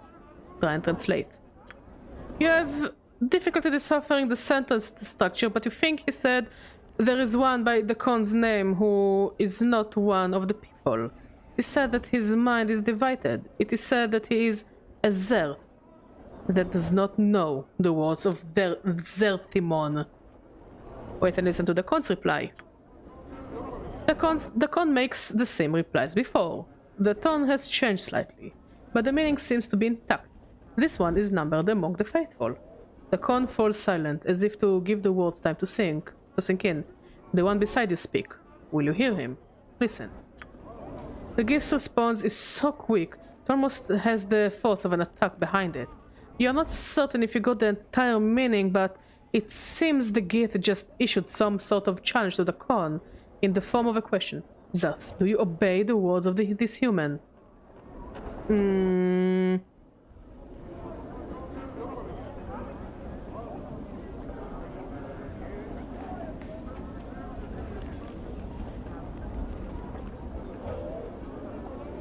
Wait and see what the con says. The con's reply is a short one, but his speech is slowed, as if he has to drag the words from his throat. Just choice has become mine. Listen. The Gith falls silent for a time. This matter carries the stink of the Illithid about it. Oh, so we're gonna encounter Illithids here as well. That's cool. Love me those tentacle motherfuckers. His eyes flicker across the con's face. I see no chain upon you. You speak your mind. How did this blasphemy come to be? The con speaks slowly again. The chains are my own. His skin seems to take on an ashen shade as he speaks. It sounds like every word is slowly killing me. A narc of 100 years. There is no hourglass that can measure the tale. The matter is as twisted, as free his roots. Its resolution is the one of impossibility and may never come. The con frowns, then his voice strengthens. The one beside me speaks. Will you hear him? Wait. The Gith does not look at you. His attention is focused on the con. He may speak. I will hear him. The con turns to you. He will hear you. If you could ask him if your words are known to me. The Gith interrupts. Face me and speak your mind. I will hear you. Very well, I had some questions. A chally drowning. I'm sorry. Your questions is a stab in the dark. An arrow without direction is for her drinkers. To answer to these questions would fill the mind of an anarch. There is no time for such answer. Tell me plainly what you wish known.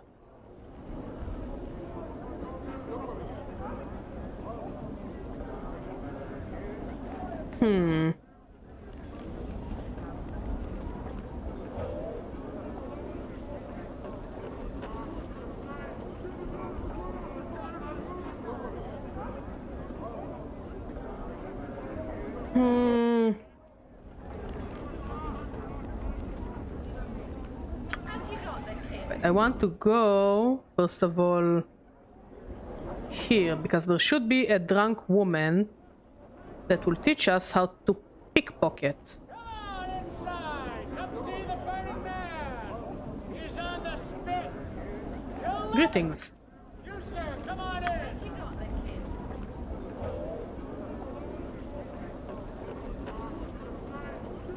Like, I'm pretty sure.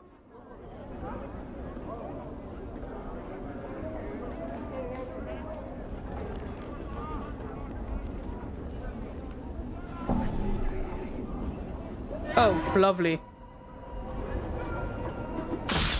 Didn't know what I expected. You see that?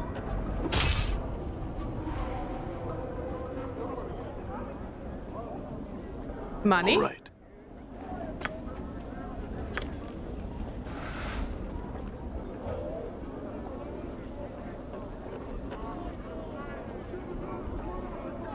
Come on in. Fire see the burning man. He's on This truly reminds me of Pandemic, like the game. You can't have like a regular, you know, day around the city without being assaulted by a bunch of randos. The fuck are you doing, the con? Well, at least we can slowly and carefully make our money.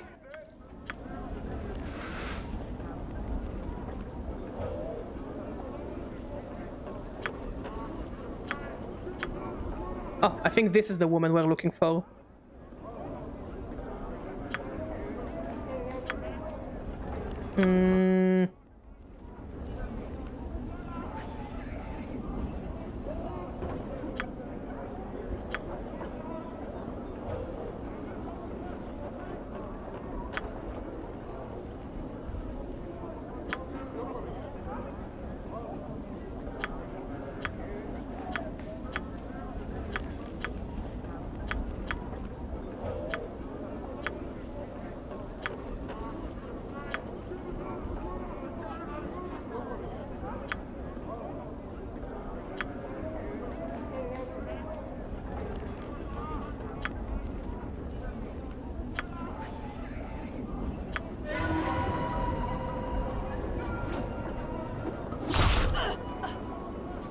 Okay. What's up? Endure. In endure I shall serve.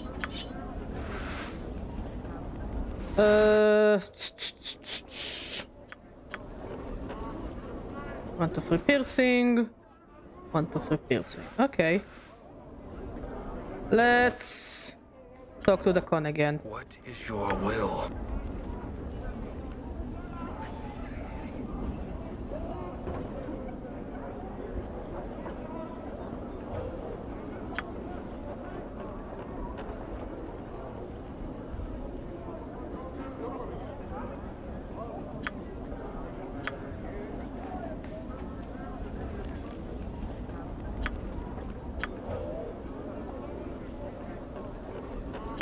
Wait, let's talk to that guy again. Come on in, Cutter. You're gonna love this.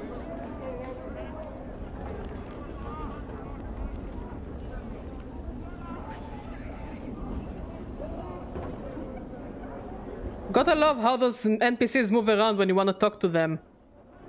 Have you got the kid?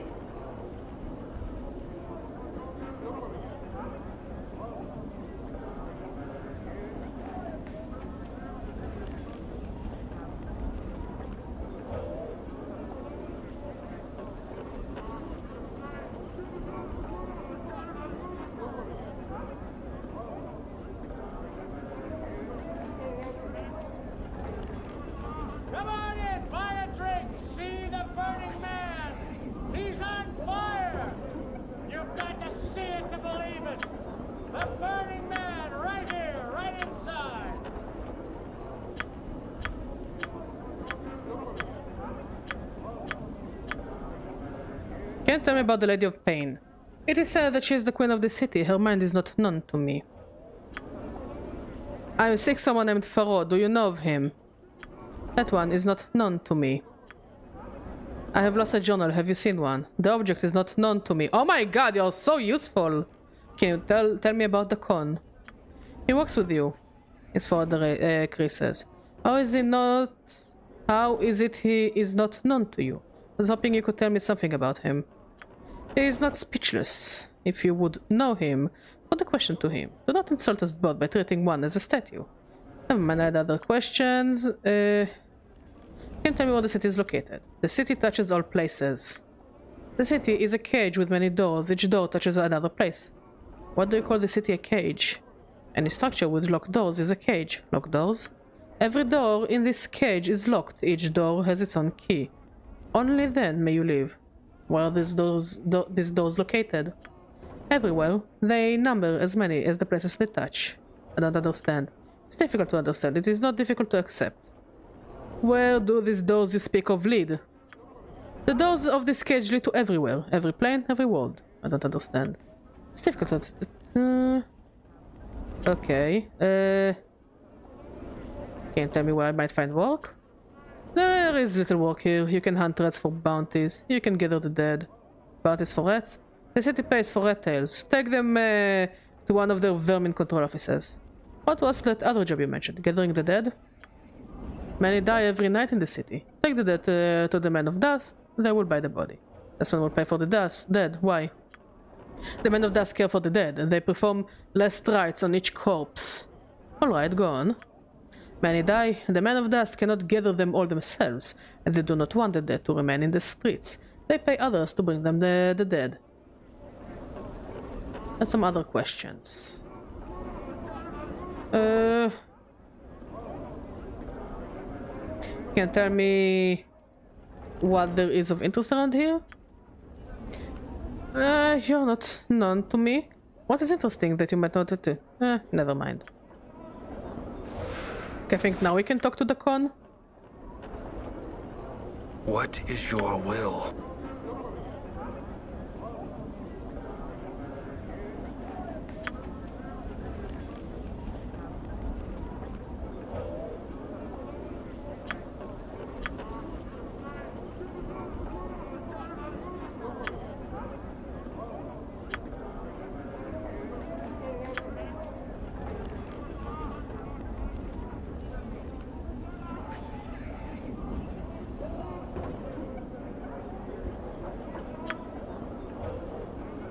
Wait.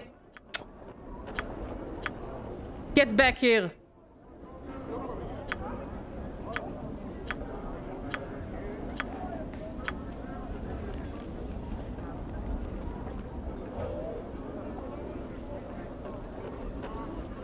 I'm his superior. The con follows me on his journey. The gate turns to you and locks gazes with you. The con accepts his gaze focused on the gate. I prefer that you spoke to me, not my companion. Will you answer my... Is there something wrong? The gate turns to the con. The words of his humans are poison to my ears. Must I hear them? Is there something wrong? The con speaks slowly, as if to calm the gate. His words are not the gospel of Anarch.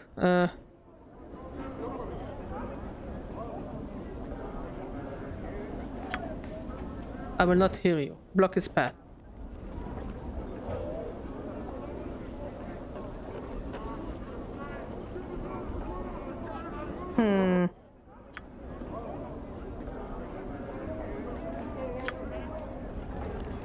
I don't want to kill him. Fuck. Oh well, let's loot the corpse. I hear your words. I shall serve. Done. I will hear you. Your will be done.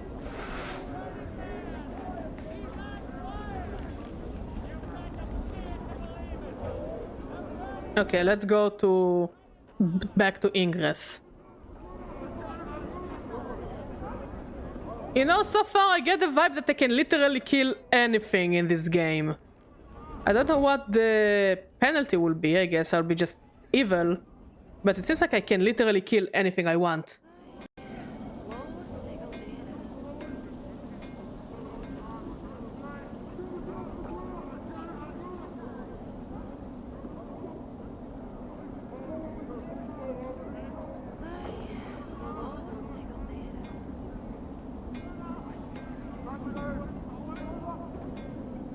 Greeting, Ingress. Ah, you! She squints at you. What is it you want me now? You want me to leave? Not leaving the city, so I'm not. I can't. I tried. It's not the city. It's a prison to everywhere. Ingress, I found someone who can take you back to your home plane. Yes, for silent. I want to go. Want to leave this place. His name is Kandrian. He should be along shortly to help you. Trust him, alright? Ingress says nothing, merely nods quietly, her teeth chattering inside her mouth. I'll go back and meet Kandrian at the Smoldering Corpse bar and make sure everything turned out alright. Be strong, Ingress. Updated my journal. Okay. Let's return to Kandrian.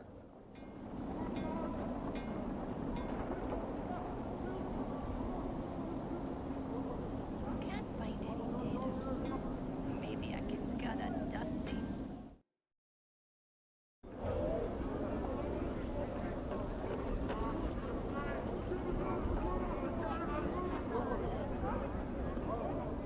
You know, this game, the cities in this game feel much busier than Baldur's Gate. Not gonna lie. Come on inside! Come see the burning man! He's on the spit! You'll love it! Updated my journal. Come on in! First I have answers for you. Speak and I shall tell.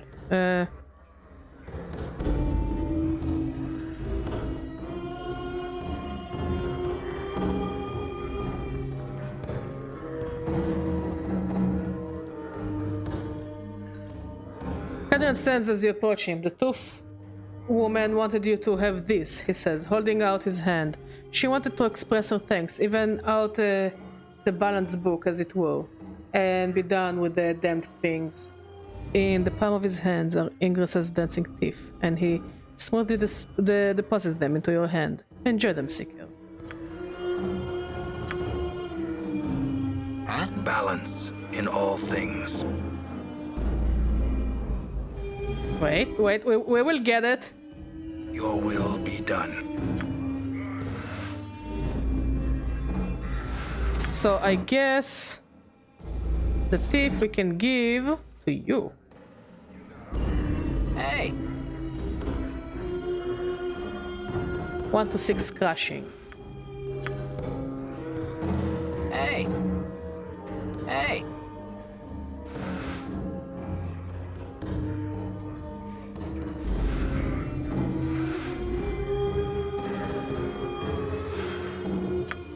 Cat wants to sleep, so let her sleep. You're cute. Both of you are very cute.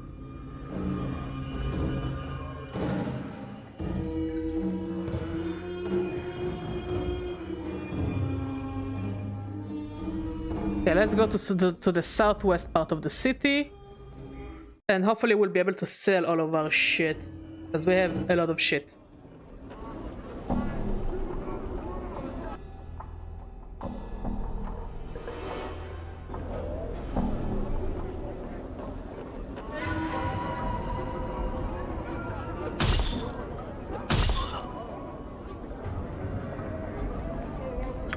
Oh, okay. Hopefully she will stay chill. Look, now that she feels better post-surgery, she's very energetic. Also, she's cold, so she, you know, runs around to warm herself up. Come on inside! Come see Can we try and pick up... I'm gone. on the spit! Good. You'll love it! What? It is I. Your path is mine.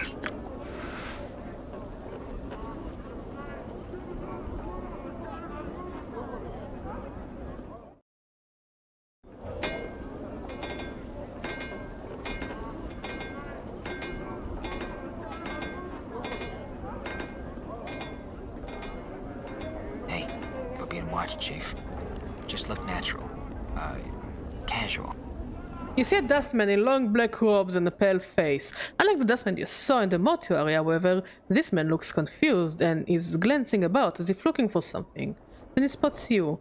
He raises his hand to attract your attention. Greetings.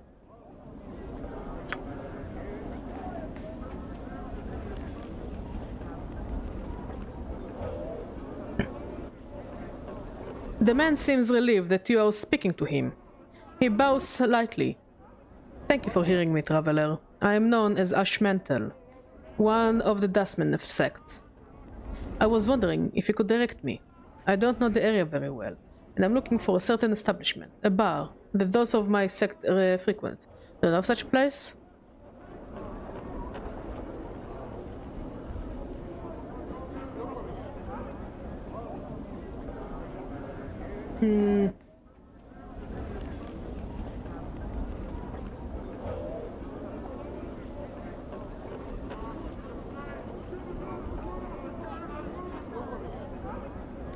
Oh, the Dustman Bar is by the mortuary.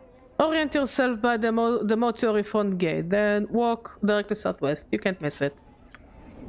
Dustman smiles. Thank you very much, traveler. I appreciate your kindness. The people of the Hive are really helpful in such matters. Tell me about it. Say, can I ask you some questions? What questions do you have?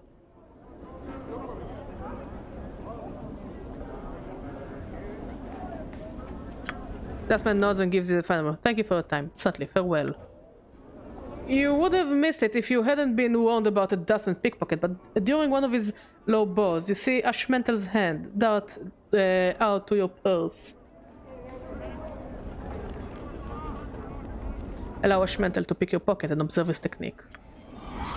Under the pretense of giving him additional directions to place in the hive, you engage Ashmental in light conversation and secretly study his movements. Ashmental seems to rely primarily on his Dustman facade to disarm his victim and uses his frequent bowing motion to cover his pickpocketing attempts. You make a mental note of his technique, just as he makes another attempt to reach out for your purse.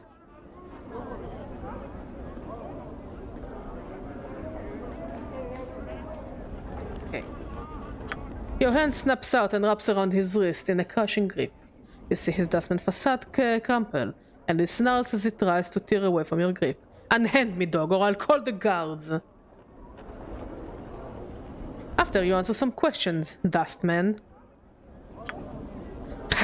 He looks more irritated than anything else. What gave me away?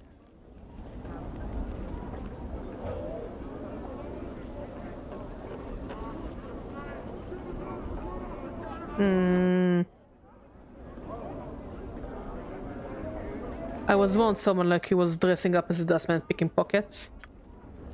What's your questions then? I'm looking for someone named Farod. You know him? What about him?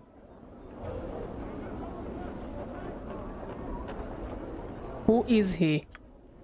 Will you let me go if I tell you? Yes. Farod's a collector boss. Has a lot of boys in the shadows and shanties. They've got a tidy operation all set up. Don't know much else about it. I'll be careful. I was tangling with him. Where can I find him? He's got his keep in Rag Picker's Square it's this huge batch of rags and garbage north and west of here. Head through the north gate, then keep heading north until you hit it. The chance is that Farod's hiding out in the trash mountains somewhere. Maybe buried beneath them. Who knows? Now you gonna let me go?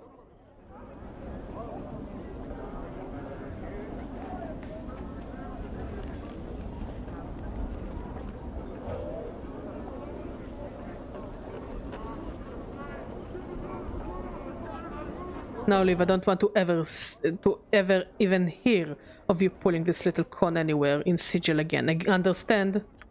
He nods. Agreed. We'll never cross path again. I'll find another jobs elsewhere. Very well. Now go. Okay.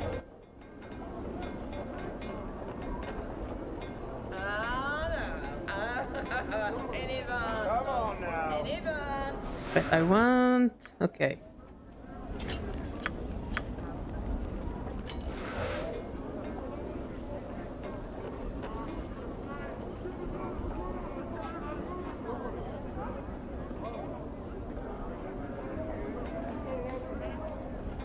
Some character here does a hee-hee, and it sounds like Michael Jackson, and I can't unhear it. The fuck are those? What are those creatures? They're ugly and cute, oh my god! The fuck are you? Are you friendly?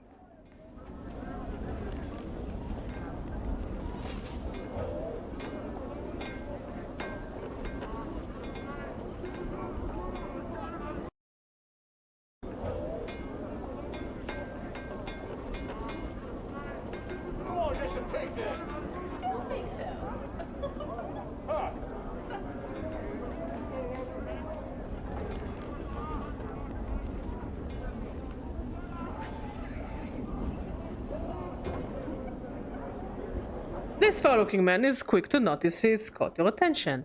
In moments he is upon you, hawking his wares. He carries a long wooden pole. Dozens of skinned and cooked rats dangle from it.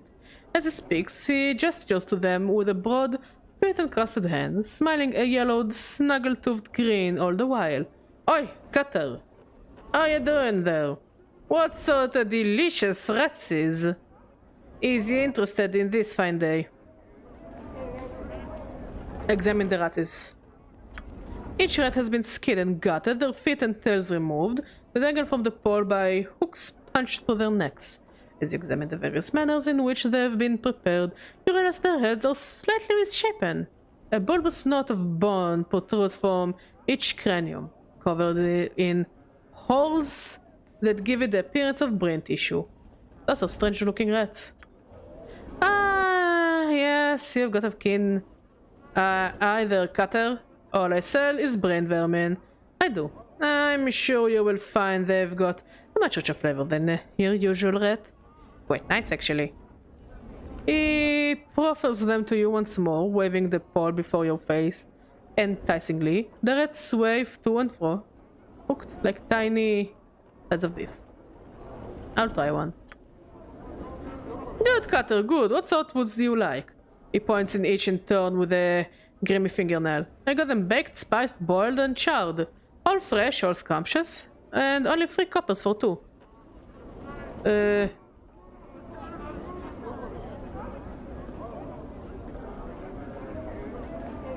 Let's go baked. The hand over your copper, eat the ratsy. The rat's flesh is tender and moist, it comes off the bone easily and melts in your mouth. It is slightly greasy and rather rich, tasting of some other sort of meat you are sure you have had before. This man looks at you expectantly. Did you like it? Or would you like another? Alright, I'll have another. Okay, we need to eat 100. So we ate 4. Okay, no. I'm not gonna commit. Oh, fuck me.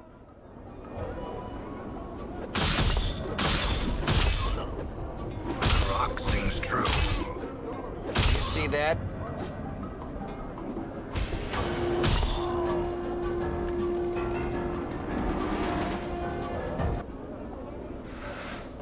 What's up, Chief? Endure.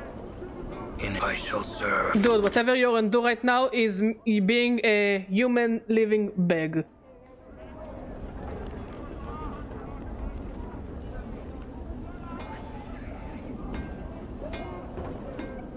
All right.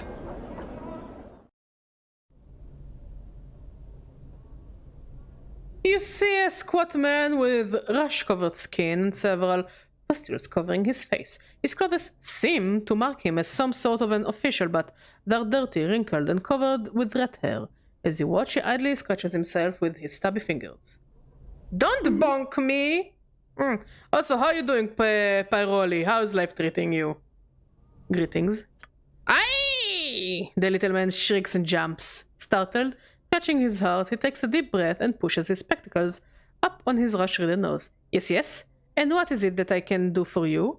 He scratches his nose and looks at you up and down, studying your scars. I have little to nothing in the till, so if you have come to plunder the premises, this locale is ill-chosen. If you find life, I'll accuse it of skill issue. Well said.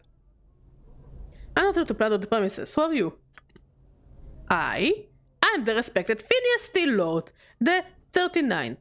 In charge of this hive branch of the Office for Vermin and Disease Control. It is my distinguished privilege, he scratches his chest and puffs up, to inform you that we, in the bureaucratic sense of the word, we, meaning to encompass the sigil bureaucracy as a whole, we are accepting bounties on all manner of vermin and strays that infest the, he scratches again, fair streets of Sigil, hub of the multiverse, and the city which sits at the center of all things, the city by which all other cities are measured. Bounties? Updated my journal. Yes, yes, We, in the bureaucratic sense of the word we, meaning to encompass the sigil bureaucracy as a whole, are accepting tangible proof of the eradication of brain vermin, aka cranium rats, from the hive area where they have clustered quite thickly for the past many years. As a recent census of the vermin population has shown, I am empowered by the Sigilian bureaucracy to pay a bounty of, he puffs up dramatically, 1 copper common per cranium rat delivered to my branch office. Cranium rat. Cranium rats are a species of vermin that becomes more intelligent the more of them are in close proximity to each other. 1 cranium rat alone is but a nuisance that chews at boards and burrows into food. But 5, 10 or more? And their intelligence grows until it surpasses even the intelligence of one such as myself. Scratches and sniffs disdainfully. I imagine that 2 or 3 cranium rats might be enough to outwit you, sir. Another comment like that and you'll be wearing your ass as a hat. Phineas blinks. Your appearance seems to sink in at last. I withdraw my most inappropriate comment, especially in light of your recent assertion of dominance and physical superiority in this social situation. How many cranium rats are in Sigil? More than enough to last a bounty hunter a lifetime, perhaps several. I see. Well, thanks for your time. Farewell. Also, can we steal his shit? Junk. What's the word, Chief? I hear you. I shall serve.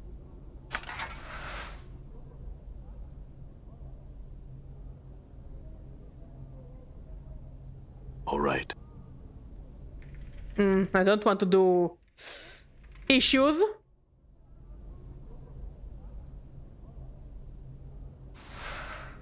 So I'm not going to break his house yet.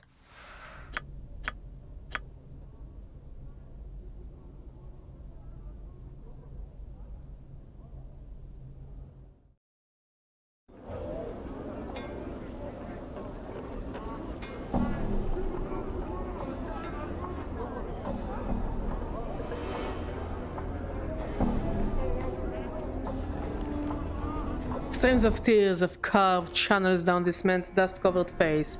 He looks to be a monk or a holy man of some sort, but the dirt covering his body makes it nearly impossible to see the man beneath.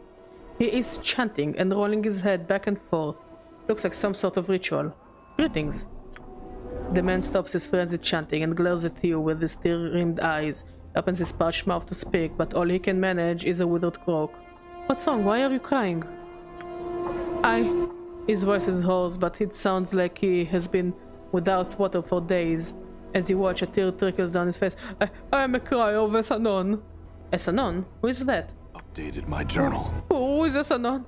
The man throws back his head and gives a rasping laugh. It sounds brutal and defeated. Essanon, it is not a man, but a city.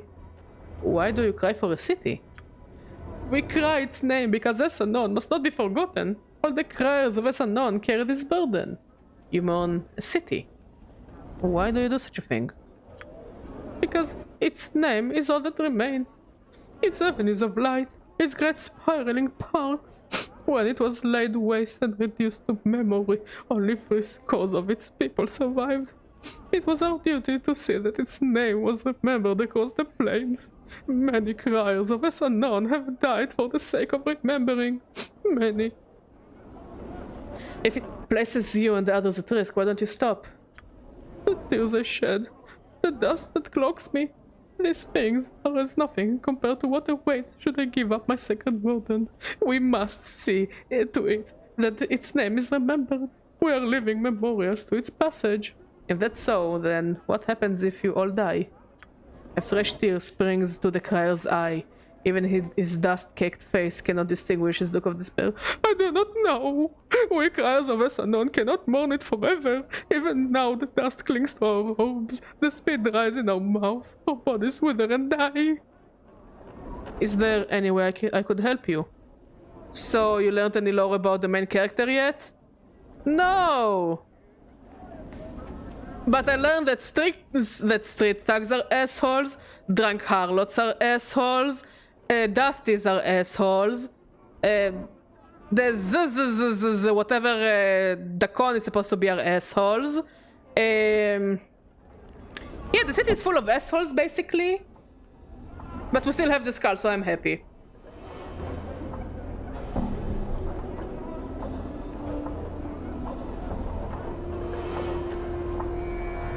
Yeah, pretty much. Yeah, it's pretty much Badger discovers world. Is there any way I could help you? I mean, we figured out that Fel knows who we are, and then I saw that Fel has a collection of human skins with tattoos, so that gave me the ick. But I like Fel. He seems like a lovely guy. Besides the skin collection thing, that's kind of a, you know, make or break for friendships. Is there any way I could help you?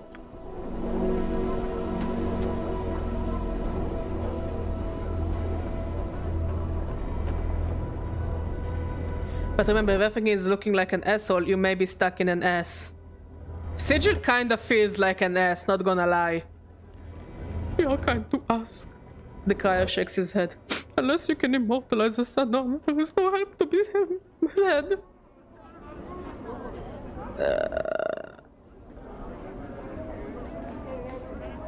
Must it be immortalized by a man? Would the tombstone serve? I am mentally ready.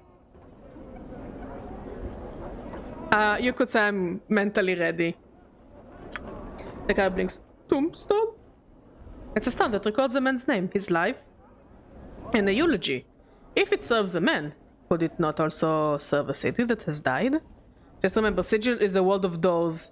Yeah, this one I figured out. We also helped the what's her name, Ingress, and got her teeth. Stones may do such things? Yes, and their lifetime is much longer than a man's. If its name was carved on stone, would Essanon's memory be served? The man pauses. Would others see this name? Yes, it would be there for all to see, long after you have died. Can I have some more tea? Don't you want tea? Okay. The man nods. If such a thing were possible, he turns to you. Where would one find such a stone? I could do... Thank you. I could go look for one. If I find one, I could see if that...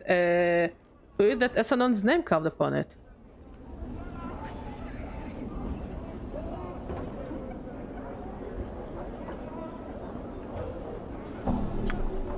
You would do this? The man's eyes water up again. You would be setting all the criers of Essanon free. But a score of us remain. The burden of remembering would be over after so many years. I will do so. I'll return when the name is carved. Updated my journal. Yeah, I think we're totally going to... We are a bunch of nice guys route. Because in a sea of assholes, someone needs to be a nice guy, no?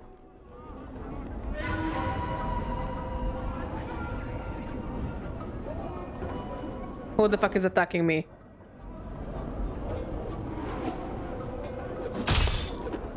You see that?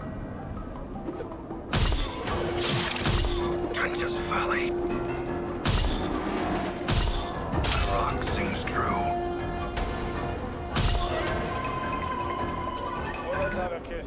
What's up? I will hear your path is mine.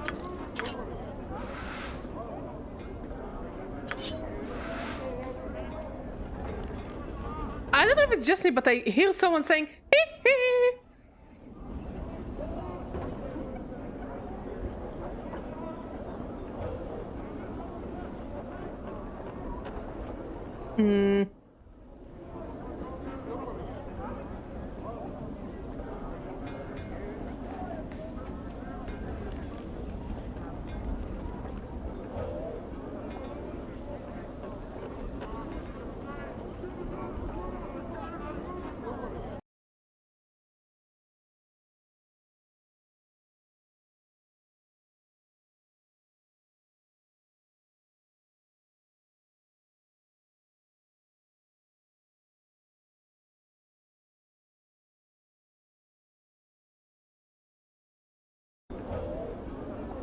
Try these spices, sir.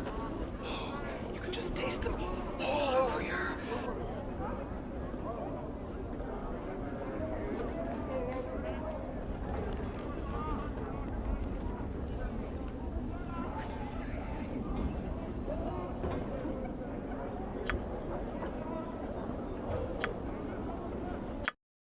Okay, let's start selling.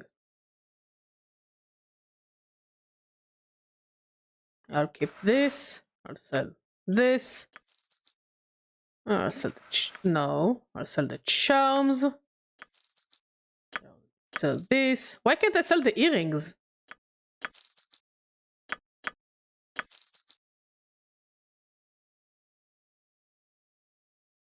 I don't think I need this anymore.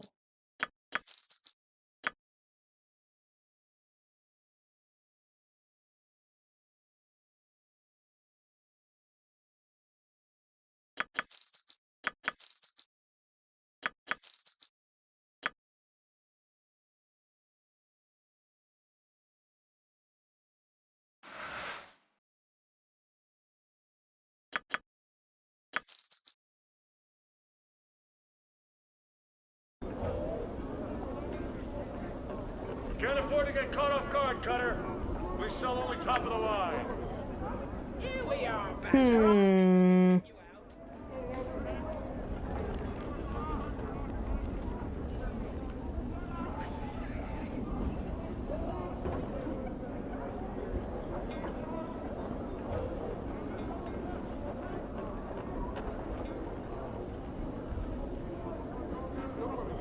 See the shine on that? See the edge on it? I tell you what, Cutter, that'll do you your business.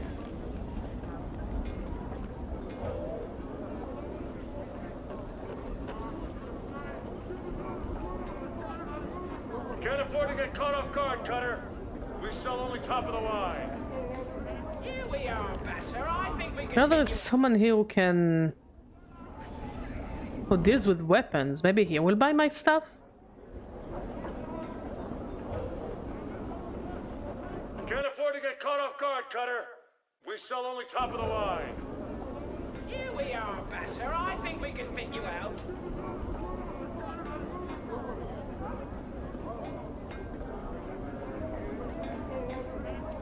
Done.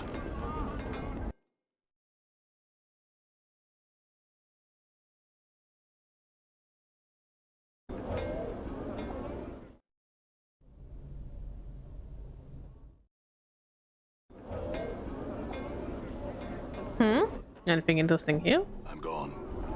Rugs.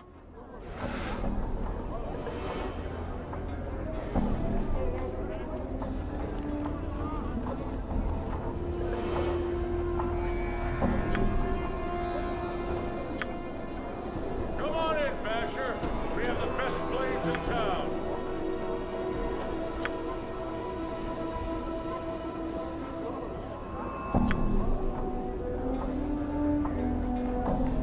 Oh!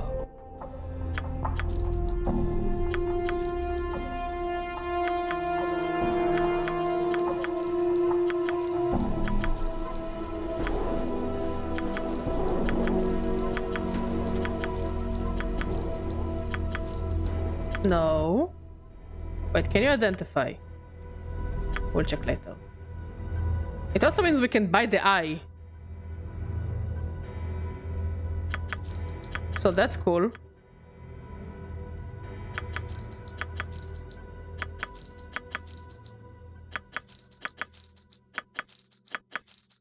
Whew, much better. Let's go and get the eye and then return here.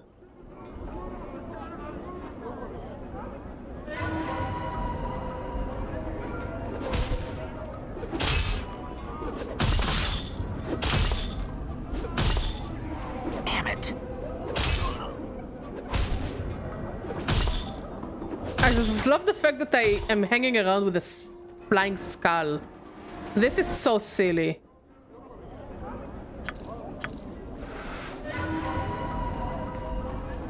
Lovely! I'm hurt. Die.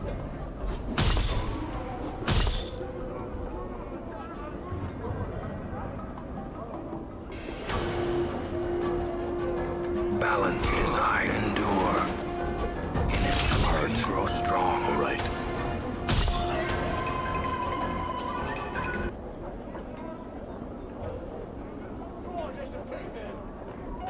Okay, good enough, good enough, good enough. No money. Boo! Fuck me. Let's kill this fucker. Why are you running? Why are you running? Why are you running? Wait, he's doing the moonwalk. Is this the guy that does the hee-hee?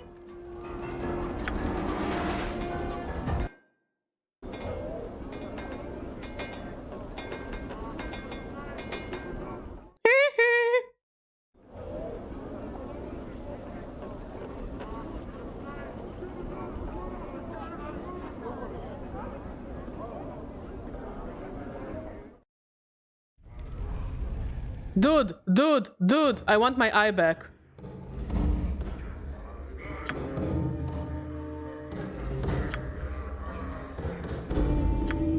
How many times must this fool die? Oh, I died? I hope you haven't forgotten yourself. I don't want to explain our boring adventures all over again. You don't need to be so rude. This is your eye. It looks like it's been seen better days.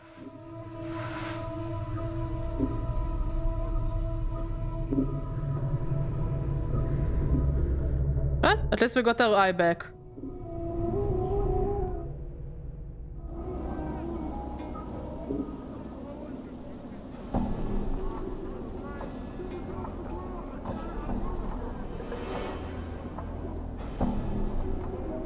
Like, I hope. I think we got the eye back.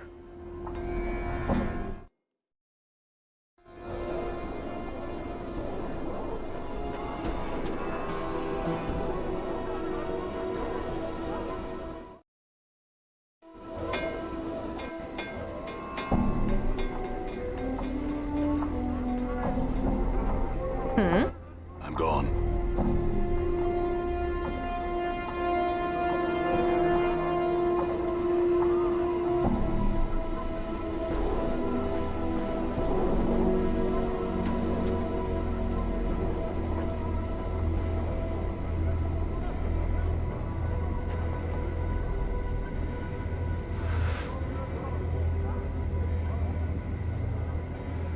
Jump, Lim, jump! The merchant seems to certainly notice you. Oh, greetings. Would you like to purchase one of these playful, gambling Limlims?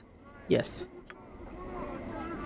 A Limlim will provide its own food, eating insects, tiny rodents, and the like. They will follow you everywhere you go, are easy to clean up after, are quiet, exercise themselves with their constant flipping about, and best of all, they leap over 15 feet when prodded with hot coals. Why the fuck would I do that?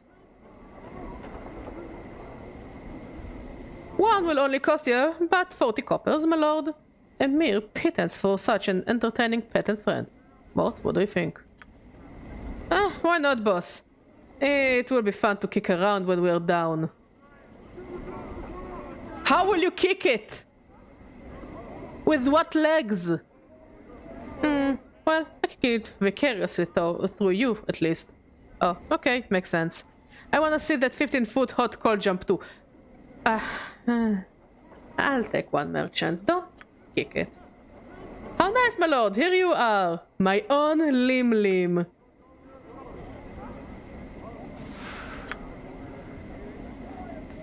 This is your pet Lim. I have a pet.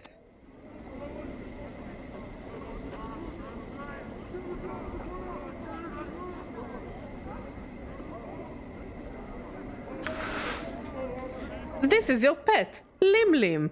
Noticing it has your attention, it chirps up at you lovingly. Pew!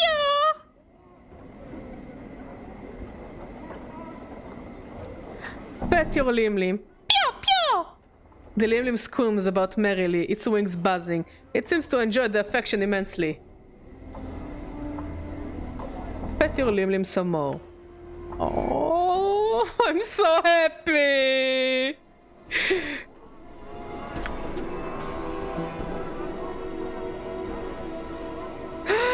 He's running! Look at him! Examine your Lim.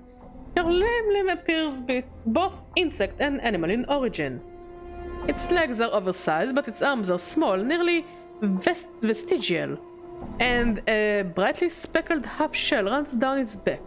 It sports twin pairs of insect-like wings and has tiny black eyes and a mouth that always appears to be smiling gleefully. Pick your Lim back. I have a Lim! I always wanted a Lim! I think. I don't know, I had Lim for like 20 seconds and oh my god, I love this fucker so much.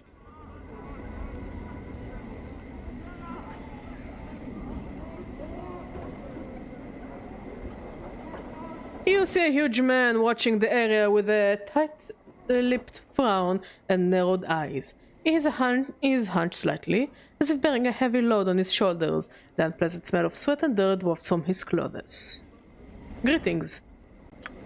The man glances down at you, and his frown deepens. Aye, what are you snuffing about here for? You Kradok? Mayhap. Yeah, totally limitless possibilities. I love my Lin. I will do everything for my Lin. If somebody hurts my Lin, I will fucking shoot them. I know that there are no guns in I think there are no guns in the game, but I will throw a fucking skull at them.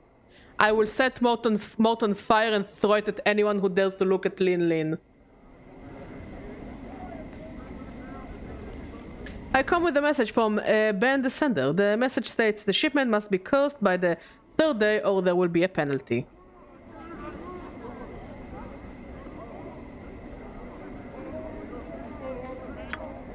By the hells, can there be such fools that they think we can miracle it there? Alright then, your message has found its way to the right ears. For all the gods it will do. What's the problem? Look around you! Kradok nods at the laborers in the marketplace, then scowls. These laggards and half-wits can barely keep up with the load as it stands, and now it needs doing in half the time. Do you need any help? I'll tell you what I need. All my men show up for work. July's gone missing since this morn, and I need him back now. July, where did he go? That hybrid god is probably passed out on the street somewhere by the smoldering corpse, when he should be here helping us. A worthless sod. I could go and find him for you. Oh yeah. Oh, you could you? Kradok squints at you. And now why would you do that? You need help, don't you? It doesn't sound like you can spare the time to go looking for him, and there is work to be done. Kradok is silent for a moment and nods. Aye. Yeah, fight July. Yeah, tell him to drag his worthless barbrid and hide here. I'll pay you for your troubles. He found when you found him. Now get. Alright, I'll go look for him. Farewell. Updated my journal.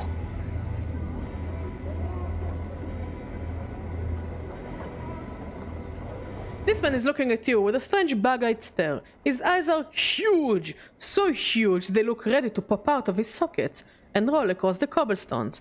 He nods eagerly as you approach, bobbing his head like a bird. And as you near him, you suddenly notice the smell of urine and feces around him. What the fuck? Greetings. The man sniffles, wiping his nose on his sleeve, then opens his mouth to reveal black and rotten gums. Stories for your coin, Sarah! His breath reeks. It smells like this man has been keeping rotten meat stored inside his mouth. Stories for coins? Who are you? The man snorts thick with phlegm. Names, who are you? Who you are? His head does a slight twitch every time he repeats himself. Names, dangerous! He glances at the ground and steers the dirt with his foot. Dangerous? Knowing a name or being stuck with one. Both a mess of trouble. He looks back at you.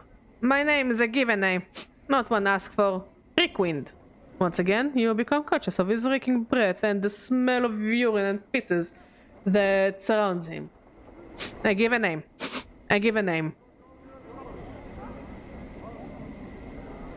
Is that your real name? Not my true name. Reekwind mumbles on, his head twitching every time he says name. A true name's a dangerous thing. Gives others power. Stares at you with his huge eyes and wags his finger. Keep your name secret. Keep it close. Never let it out. What do you mean? Names are like smells. Things can track you with them. Reekwind coughs, his eyes almost popping out of his skull as he does so. His cough seems to loosen his bowels, for he breaks wind loudly. Lovely! As if to accentuate his point. If someone knows the true name, it gives them power. He licks his lips. The power to hurt. I don't know my true name. Updated my journal. Rickman's eyes widen. Seeing his eyeballs bulge even larger make you uneasy. Then you are blessed, blessed! Remain nameless, and you shall be a spirit on the plains. Untraceable, untrackable, unseen, undiscovered. He has a vibe. Rickwind is definitely a vibe. He smacks his gum wetly. A name chosen. A name given. It allows others to find you and hurt you. Have you been hurt? Rickwind gives a twitching nod and scratches himself. Let my name slip once. Once. Only once. Only once. His eyes film over as if the memory is painful, then glances at you uneasily. Tell you the story I can, I will, but 3 coppers must I see. His face splits into a smile as he says the word coppers, and his reeking breath hits you like a hammer. Very well, here is 3 coppers. Only once, Mod, only once.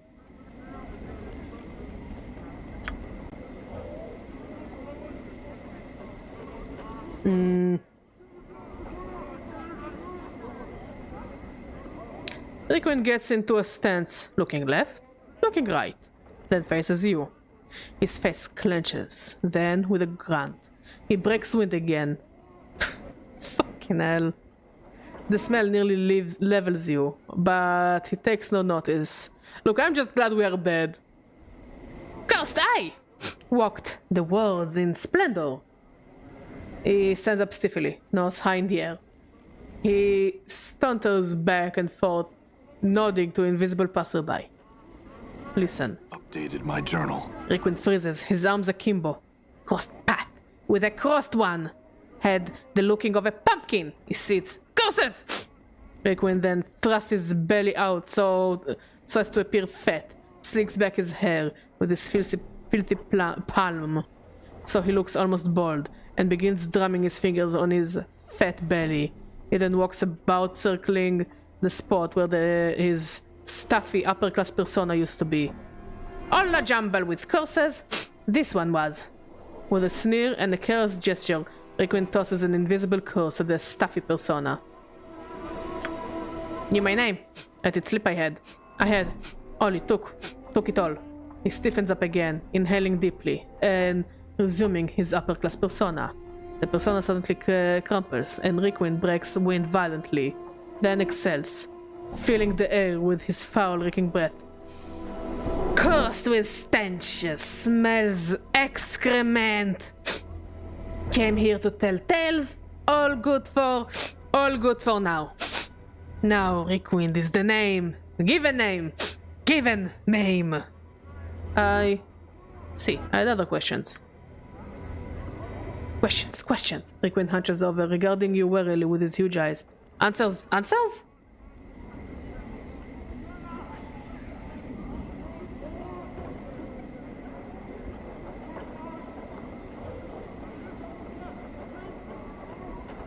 Can you tell me about this area? The hive. A tale I can tell. I will, but 3 coppers must I see. He smacks his gums together and snorts like a pig. Very well, here's 3 coppers. Spireward. He points to his left, at a charred alley in the distance. An alley of dangerous angels. He bends his limbs in a twisted parody of one of the skeletal buildings. Not always angled, but always burned and charred. Once alive, no longer. Flames! Fire! He flings his hands up in the air, then waves them to simulate fire. Don't stimulate the fire. Don't do it. When people say they have the hots for you, this is not what they mean. The alley burned. Great smoke. Ash everywhere. In the end, only skeletons of buildings left. Bones of dead buildings.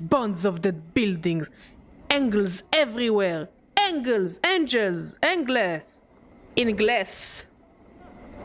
Updated my journal. He hunches forward, his voice a whisper. Again, the stench from his body hits you like a wave. Dangerous. Now, bad men have set up their keep there. Keep there. He bows, then breaks wind in quick spurts, like a bugle blowing. That is the tale of how a street become an alley of dangerous angles. How did the fire start? He makes a semicircle over his heart. A man made it so. A beast made it so. A man who made fiends admire. Who? A sorcerer's tale, filled with madness, sadness, burning, yearning. A tale I can tell. A tale I can tell.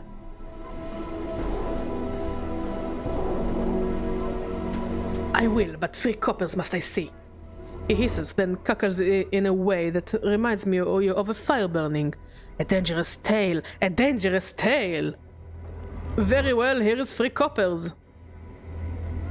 A sorcerer there was no simple hedge wizard this, but a mage of power. Requin brings his hands together reverently, then smiles evilly. He burned with the art, and the art burned him. Listen.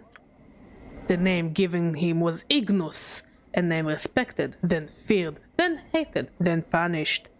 Requin gives a rattling wheeze, then closes the air and hisses, apparently imitating Ignus. Taught by the one of the last great magi Ignus was. And as an apprentice, Ignus learned much, and nothing at the same time. Requin shakes his head sadly. In his heart, his coal-black heart, a fire blazed. It burned, and it hungered. Requin closed his chest as if in pain. As it hungered, Ignus hungered. It was his wish to see the plains burn. You my. In the night, Requin hunches down and begins to slowly stalk in the direction of the alley, a mad grin on his face. Ignus came to the alley. There was to be the alley of angels, and the fire in his eyes, the fire in his heart, the both he let out. Requin points at the alley, then then flings his arms in the air, silently screaming and laughing at the same time. Flesh ran like wax, people like candles, and Ignus laughed. Requin crumples to the ground, his body racked with the imagined pain. An evil was done, and forgotten not.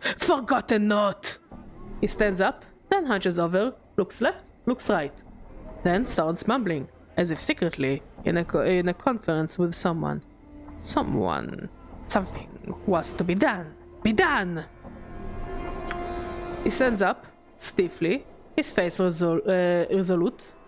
A punishment was decided. All the hedge wizards, midwives, rune tellers, copper-pinching witches, all manner of magelings, they came. Good for them!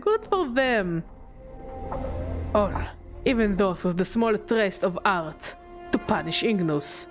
Good for them! Separately, there were flies. He makes a buzzing noise between his rotten gums. Together, dangerous. He hums, then raises his hands. Caught Ignus, granted his wish. He swirls his hands as if casting a spell. He wished to burn. They granted it, using his own desire to fuel the casting. They made his body a door to the plane of fire. They intended to kill him! Updated my journal. Failed! Requin breaks wind again, as if to accentuate the failure of the wizards. Ignus lived, only slept. Blanket of flames, turned in his sleep as he burned, never happier. He shuts his eyes, wraps his arms around himself, and turns slowly. Burning, ever burning. His eyes suddenly snap open. One day he will wake, and then the plains shall burn. And fortune tell, I had some other questions for you.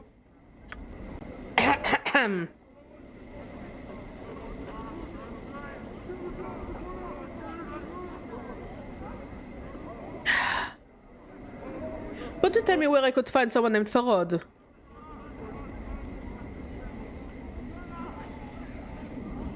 Requin suddenly hunches over and leers at you.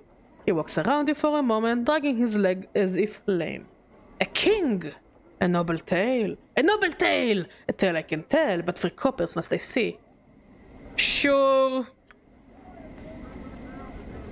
Requin remains hunched over, staring at you. Once a man of respect, Farod was. A man of goals and position. All became nothing. Nothing turned to air. Requin squints and breaks wind, filling the air with gut-churning smell. Turned to air and stink. A liar, a cheater, a man who twisted law, Farod was. He hunches over as if writing at a desk. He writes for a moment, then suddenly stops, afraid. Then, one day, he found that he had twisted himself. Such a liar he had become. Then, when he died, he was to go to a horrible place. Requin shakes his head sadly, then hunches over again and looks wildly in all directions. Farod would not accept it, would not. Would not! He had cheated others. He would cheat his fate too. He read, dug in books, and consulted seers.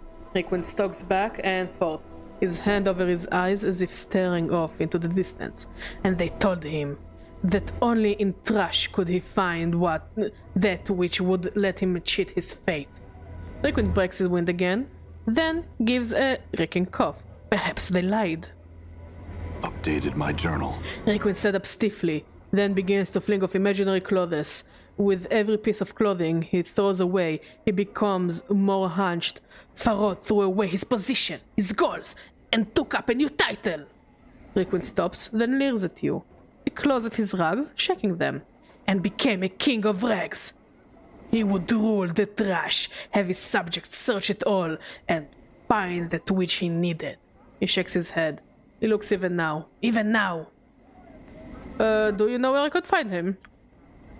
Requin shakes his head. He lives among rags and trash. There, you will find him. Find him.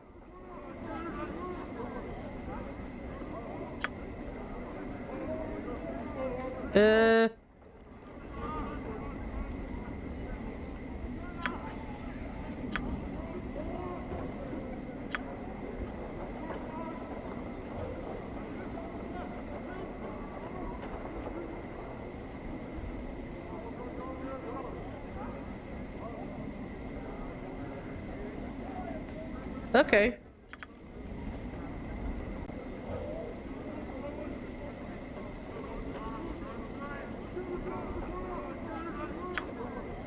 How much wisdom do I have?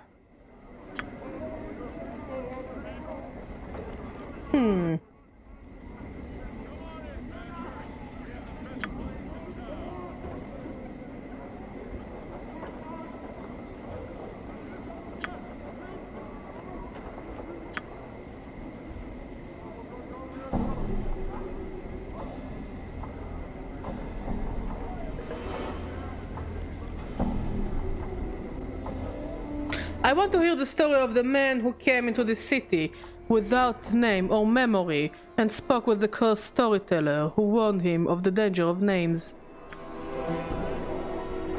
Liquid stops twitching and scratching for a moment and stares at you. The tale costs nothing, for it is worth nothing, and it is worth nothing that it would be a sad tale indeed. Nevertheless, I would hear it.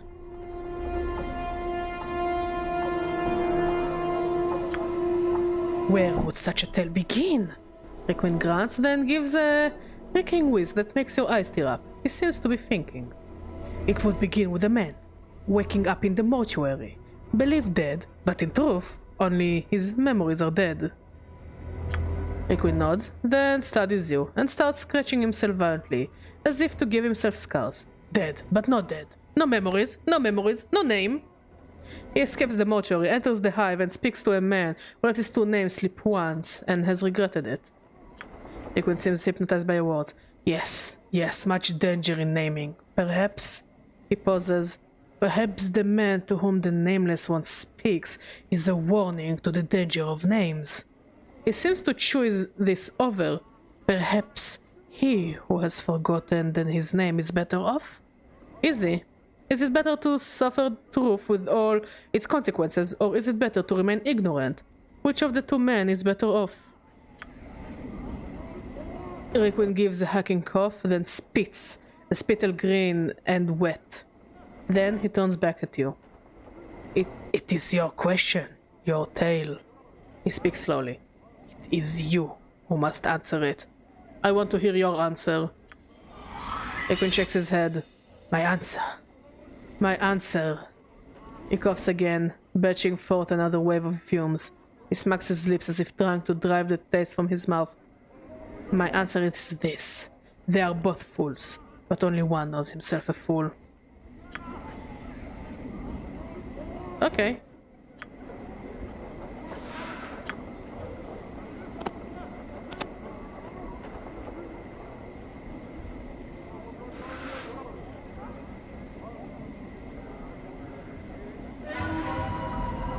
Oh, fucking hell, I was just about to leave this place.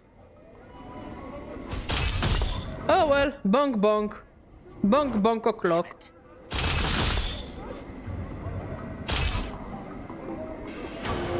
Trench's folly.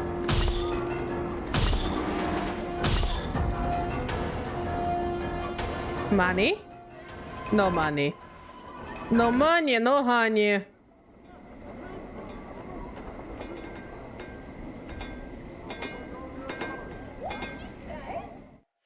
I said show it to me. I'm not paying for something I can't see.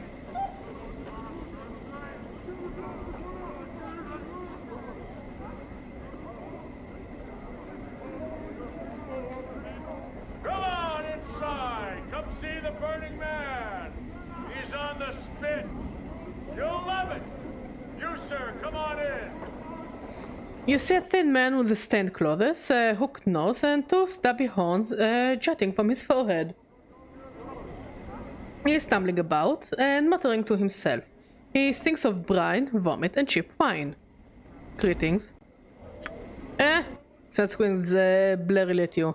What is it? What? Are you July? If so, Kradok needs you back at the marketplace. Kradok! This man's eyes widen. Ah, Kradok, my Rez boss.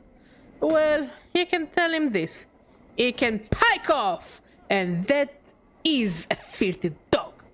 A cur of the lowest sort, and July is not working for him anymore. He jabs you with his finger. Tell him that. I'll tell him from a distance. Farewell. Lovely.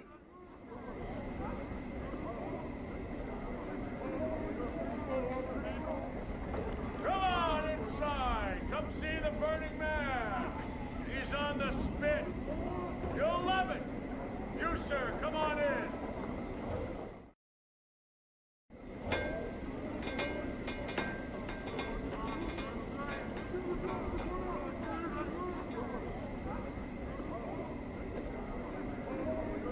You see Kradok's scowl has deepened since when you first saw him. It looks like it's about to crack his face in two.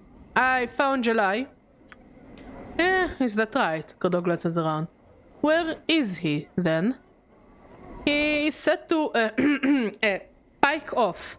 That you are a cur of the lowest sort and that he wasn't going to work for you any longer.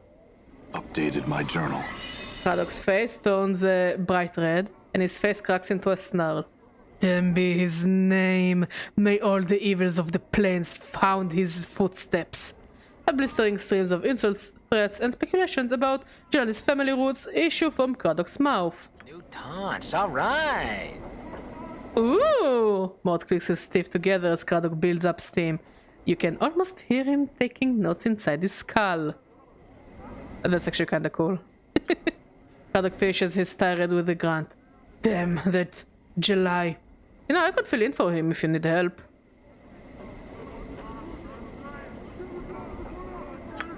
Kradok studies you for a moment. Yeah? Huh. You couldn't. Suddenly falls silent. Well, perhaps you can. It's hard work and there is no drinking on my watch. Understood? Let's get started. The work is long, but at the end of the shift, you are not the least bit tired. The other laborers are amazed at how quickly you walk and the amount of weight you can carry. Kradok grunts as you return. You have a Thokola's shoulders, you do. You're worth 3 times what July was. Here's your pay. It tosses you a handful of coins. 30 coppers in all. Now get. We have no more use for you. Well, money is money.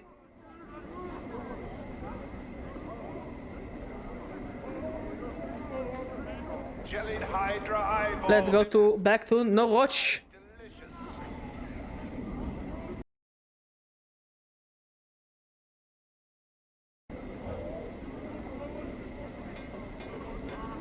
What are you afraid?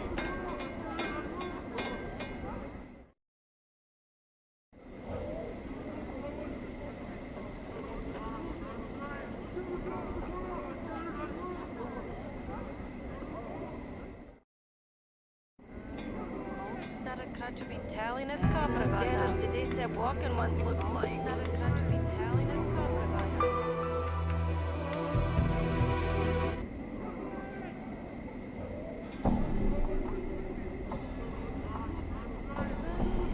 Slow segal data.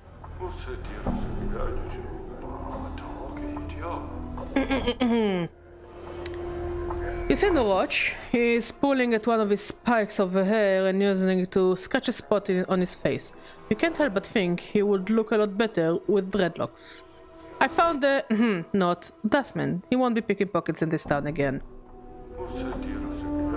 Updated my journal. Norwich's lines of war is smooth as you speak. Thanks. Give I. He reaches into his robes and draws forth a small bag, which he hands to you. Copper coin, 100. Thanks. Glad I could help. Farewell. I love how this zombie runs around. Somebody should give it skates, just for the shits and giggles. Okay, where is Emoric? I see Emoric is regarding you with a stony gaze.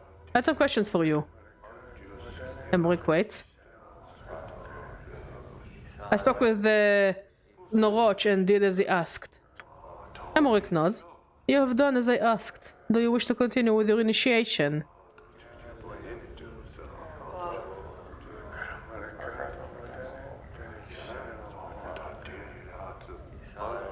Yes, I would like to see more of the Dustman faction.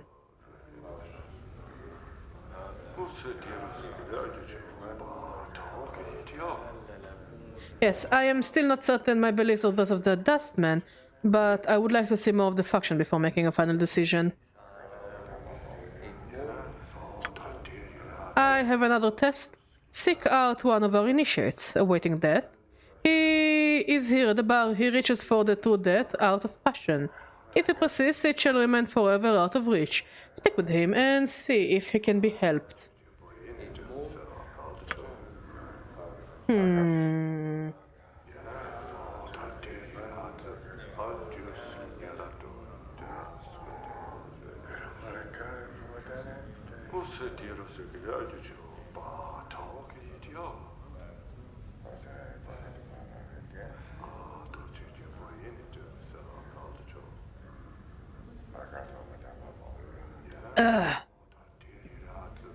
Before you is a young dustman who, with stubble on his chin and dark circles beneath his eyes, is staring at the wall with a somber expression.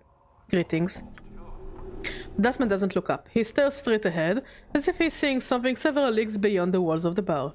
Can I ask you some questions? The dustman doesn't respond. He keeps staring into the distance. Alrighty then. Mortis is you. Let's go, Chief. This dusty might as well be a fertilizer. As you turn to leave, the dustman suddenly speaks, his voice barely a murmur. You have to strain to hear your words. You think he said something about wanting to die. What did he say?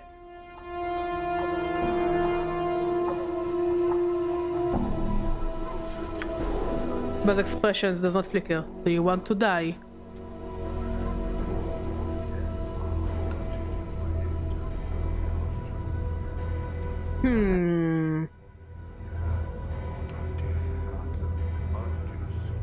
No. Do you? Yes, studies. Why do you want to leave?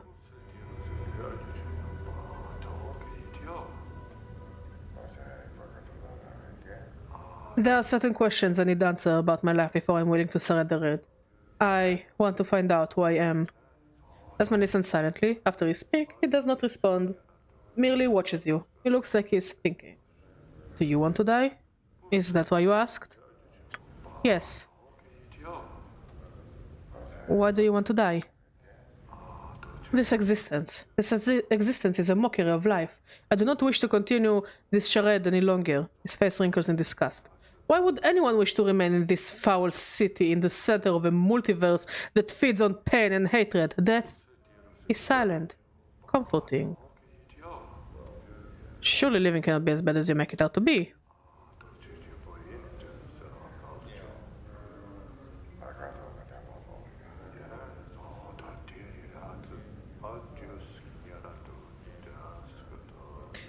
This is living? He bears his teeth and his hand clench. This existence is a mockery of life. I do not wish to continue the charade any longer. Death is silent, comforting. Maybe after the first death. Desmond blinks and then sneers. The first death? What were you, resurrected? Try and kill me, see what happens. He looks at you skeptic. Nah, I think not. Even if I felt the urge to do so.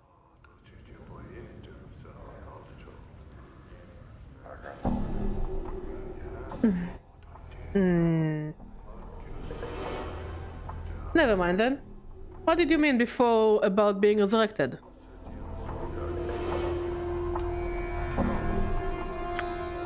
Resurrected, brought back to life. The magic required is indeed powerful. Who would be capable of such power? A powerful sorcerer or priest, or one of the power. But not anyone I know, he found. And I don't believe you know of anyone of that sort. You don't believe I can die? I can prove it to you. What do you mean? He looks like he wants to turn away, but he cannot. You can't seriously. Take your hands, twist your neck. Your vision slowly returns. Your death felt different this time. You see a waiting death standing above you. He looks horrified and fascinated. He has propped you into a chair and is looking apprehensively at the other bar patrons. They don't appear to have noticed or have mistaken you for a drunk. Convinced now? Are you one of the Walking Dead? Title drop? Question mark? No. Then what are you? I don't know. But I die. And I'm reborn. Yet you still think. You still feel. Yeah. To be dead. And still think. And feel. Will misery never leave a body be?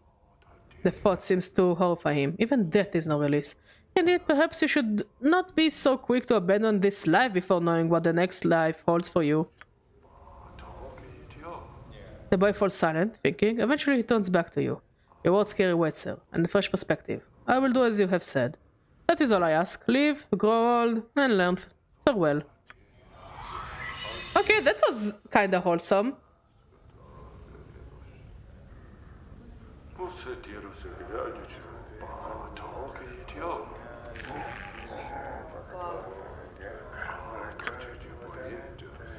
I spoke with a waiting death. I would know what you spoke of. He has chosen life over death for now. I would know your thoughts on awaiting death's choice. He is a dustman. He learned his lesson. You spoke with the initiate awaiting death. Your thoughts on the initiate awaiting death are known to me. You have done as I asked. Emmerich nods. I have another test. There is another I wish you to speak to, here at the bar. Her name is Seer. Seer is an initiate of the Fifth Circle. Emmerich falls silent for a moment. She no longer holds Dustman teachings as she once did. Her heart is bitter, one would know why. I will go speak to her now. Okay, let's talk to Seer.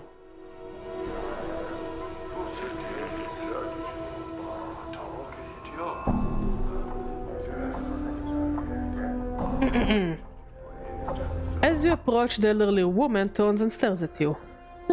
Look who's come calling on Seer today. Yes, dearest son. She looks you up and down, then shakes her head in disbelief. by every power and its mother. Boy, what crypt did you crawl out of?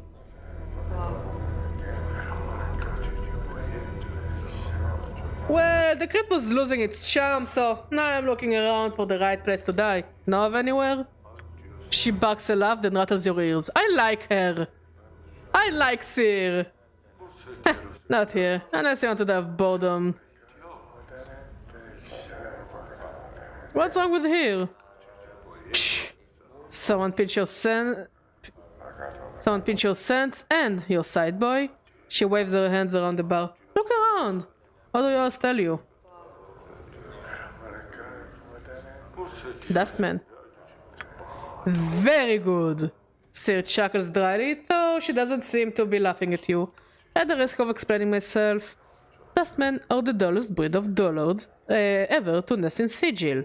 Always speaking of death, reverently, like it's some holy union that every creature in the multiverse should strive for.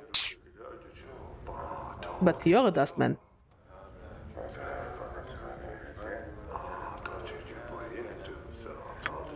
A Dustman? I suppose. Sir sniffs. I've seen enough sand pass through the hourglass while wearing these robes. This body is almost ready to pay the ferryman. She chuckles, but there is not much mirth in it.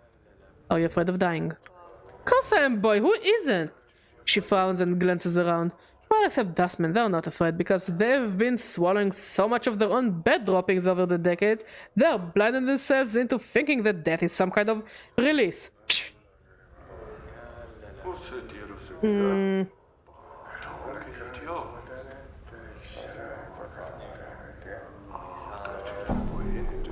So what sparked this crisis of faith?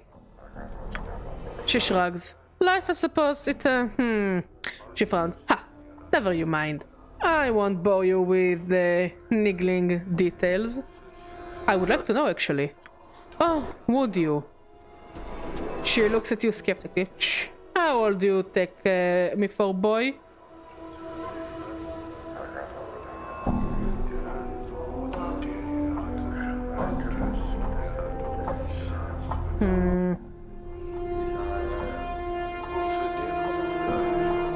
Rather youngish? Sir blinks, then smiles. Aren't you a dear? She chuckles to herself. I love her. I love her so much. I love this granny. Then coughs. Well, I'm older than I look. Much older. She sighs. I've spent most of my life teaching Dustmen. I've seen many Dustmen whelp grow within our order, taught them the ways of the faction, kept the faith, reached the tenets of the faction. She frowns. And so on, and so on. No questions, no doubt. This life was merely an antechamber that led to the true death.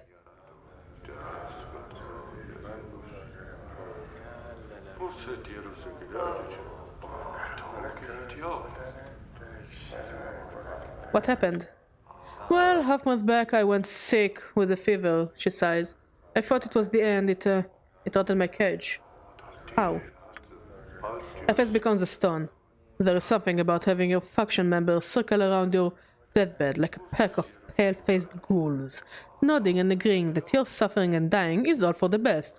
Oh, sir, you is so fortunate. She shall soon be relieved of the burden of life. Burden of life? That's when it struck me. That there is something, a queer expression comes over her features. Addled about not appreciating your life. The Dustmen keep saying that life is misery and suffering, is it? That we should be happy to pass on into oblivion, should we? She shakes her head. Questions, questions, and precious few answers.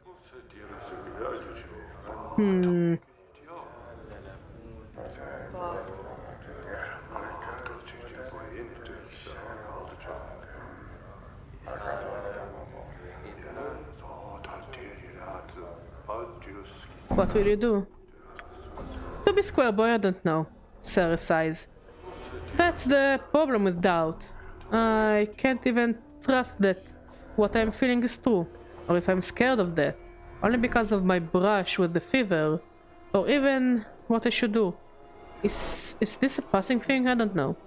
Sarah, if you had truly believed the Dustman philosophy, then your brush with the fever would not have been.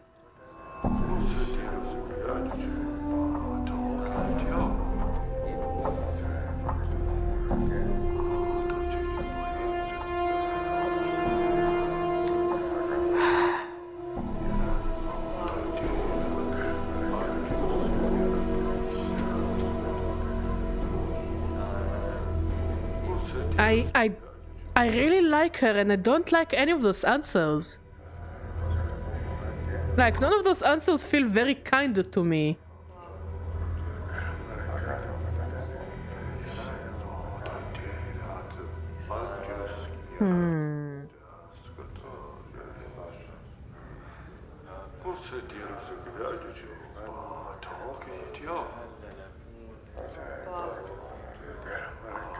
So, if you had truly believed the Dustman philosophy, then your brush with the fever would not have left you with such doubts. I think this is the one I kind of vibe the most with.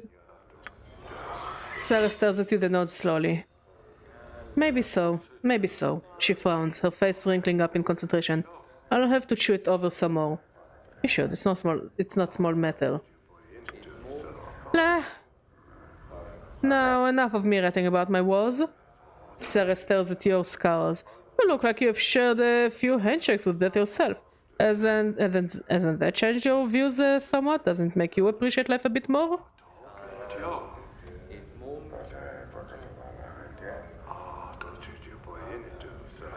Well, my brushes with death are a lot closer than those of other people. I can't seem to die, at least as far as I know. Sarah blinks. You're rattling my coughing. It's true.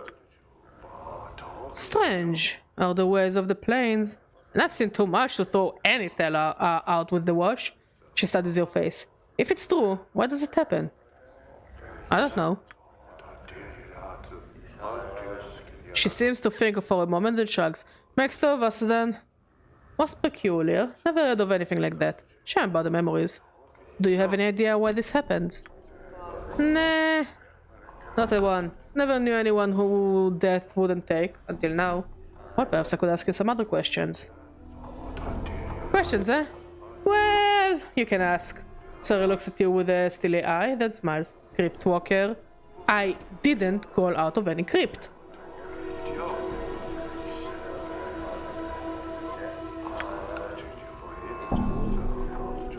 She finds her face wrinkling like a crumpled parchment.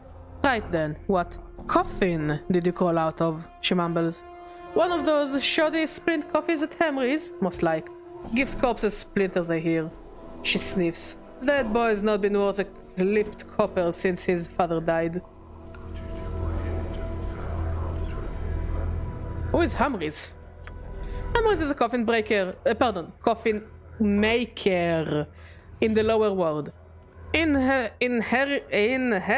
the shop when his father died. Much of the shame of every corpse needing a coffin crypt. Or tombstone in sigil. What happened to his father? Those years just for show, boy. He died, she mumbles.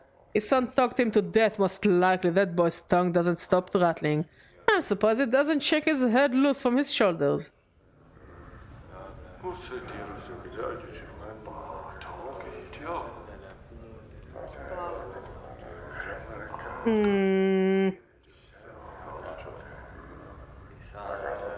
Well, it doesn't sound like I would like to be buried in one of those coffins.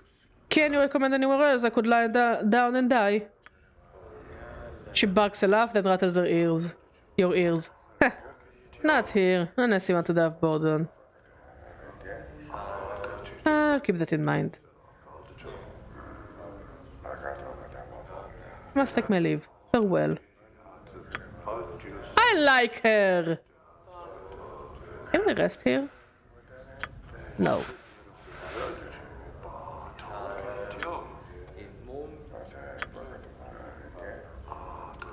The fever she was stricken with a half-month ago has made her afraid of death. She blames the Dustman. I would know what you said to her. I told her that her fear and doubt has defined her. You have done as I asked, Emoric nods. Do you wish to continue your initiation? Sure. An initiate of the 5th Circle Soego has undertaken missionary service for the Dustmen. Emoric falls silent for a moment. You don't know whether he is trying to make a point or whether he is confused. His path is not one known to me, or nor to the faction. I would know his whereabouts. Isn't Soego at the mortuary? No longer. His departure was sudden. I'll go look for him then. Sure, I'll go look for him then. Farewell.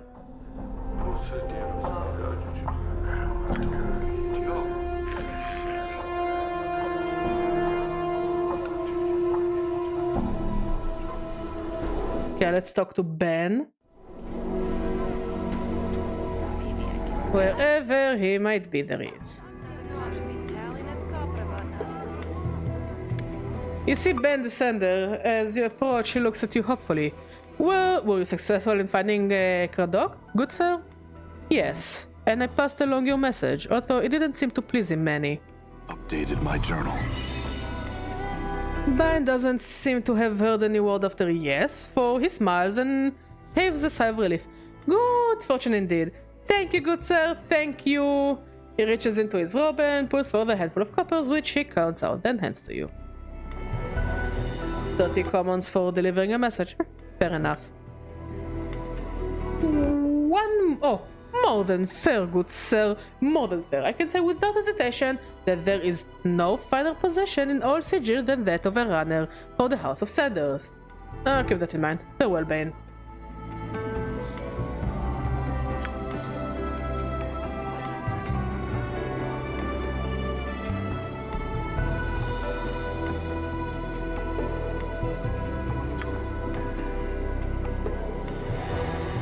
I would like to bury a name. He nods, then unfolds his small hand from where it is cradled on his side. It looks astrophied. It is the size of a child's hand. Cost jank to bury a name. 3 coppers. Free. As anon. Updated my journal. The coppers falls into Death of Name's hand, and he tucks his arm back to his side. His eyes now suddenly alive, rolls to the back of his head, then snaps forward and begins scanning the monolith and walls of the memorial area. He catches sight of a spot on the wall. He quickly scuttles over to it, punches down, then begins to chip at the wall. He stops a few moments later, hops up, and returns to you. Buried. The word has a finality about it that makes you uncomfortable. Thank you. Farewell.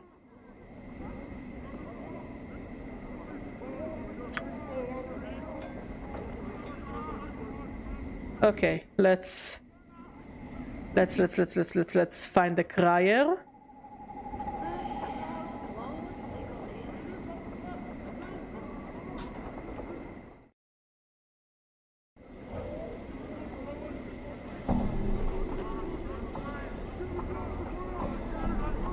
Was it here or was it in... I think it was in the north, I think. I don't remember.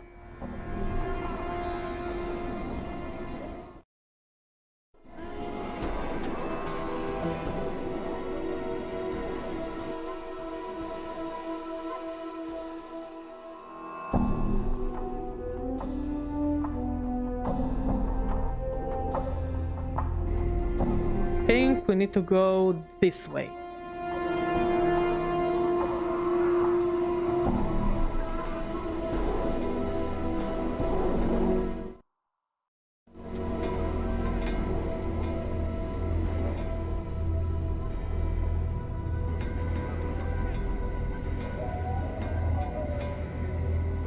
Come on in here, Cutter. Give it a rest.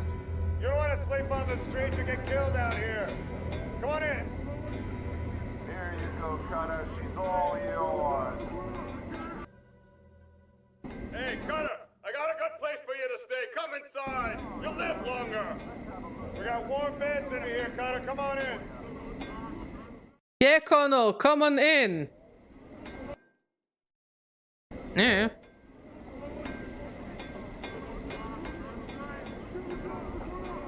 There he is. You see the cry of Essanon. He still emits choked sobs as he chants the dead city's name, and tears roll down his cheeks. I have seen to it that Essanon's name has been remembered. It lies carved upon the black stone monument outside of the mortuary. Updated my journal. Suddenly there is a brief whisper in the air, and the man's eyes dry. One of the tears that ran on his cheek simply vanishes. Then Essanon is served. I will tell my fellow criers of the stone you have described. You have my gratitude. It was nothing. Farewell. I hope you and your brother spend the rest of your days peacefully. Okay, I think we will go and rest, and then we will call it a stream. And tomorrow we will go and explore the mausoleum. Look here, the finest Toledo blade. Oh, first we're going to kill a hive thug. Damn it.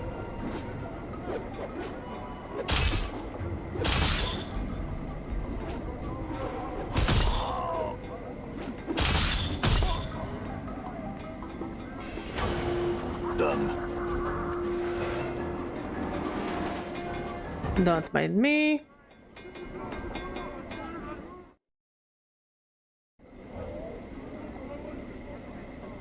Just wanna go and and rest. Don't mind me. Don't mind me. Don't mind me at all.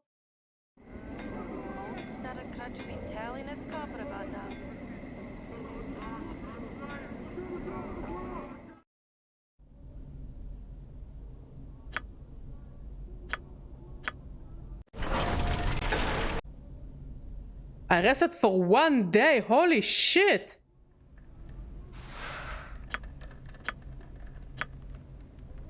Anyways, I think I'll call it a stream. Tomorrow we're going to explore some dungeons. And that's about it. Thank you for watching. Thank you for talking. Thank you for being amazing. I love all of you. I will see you all tomorrow. Bye bye.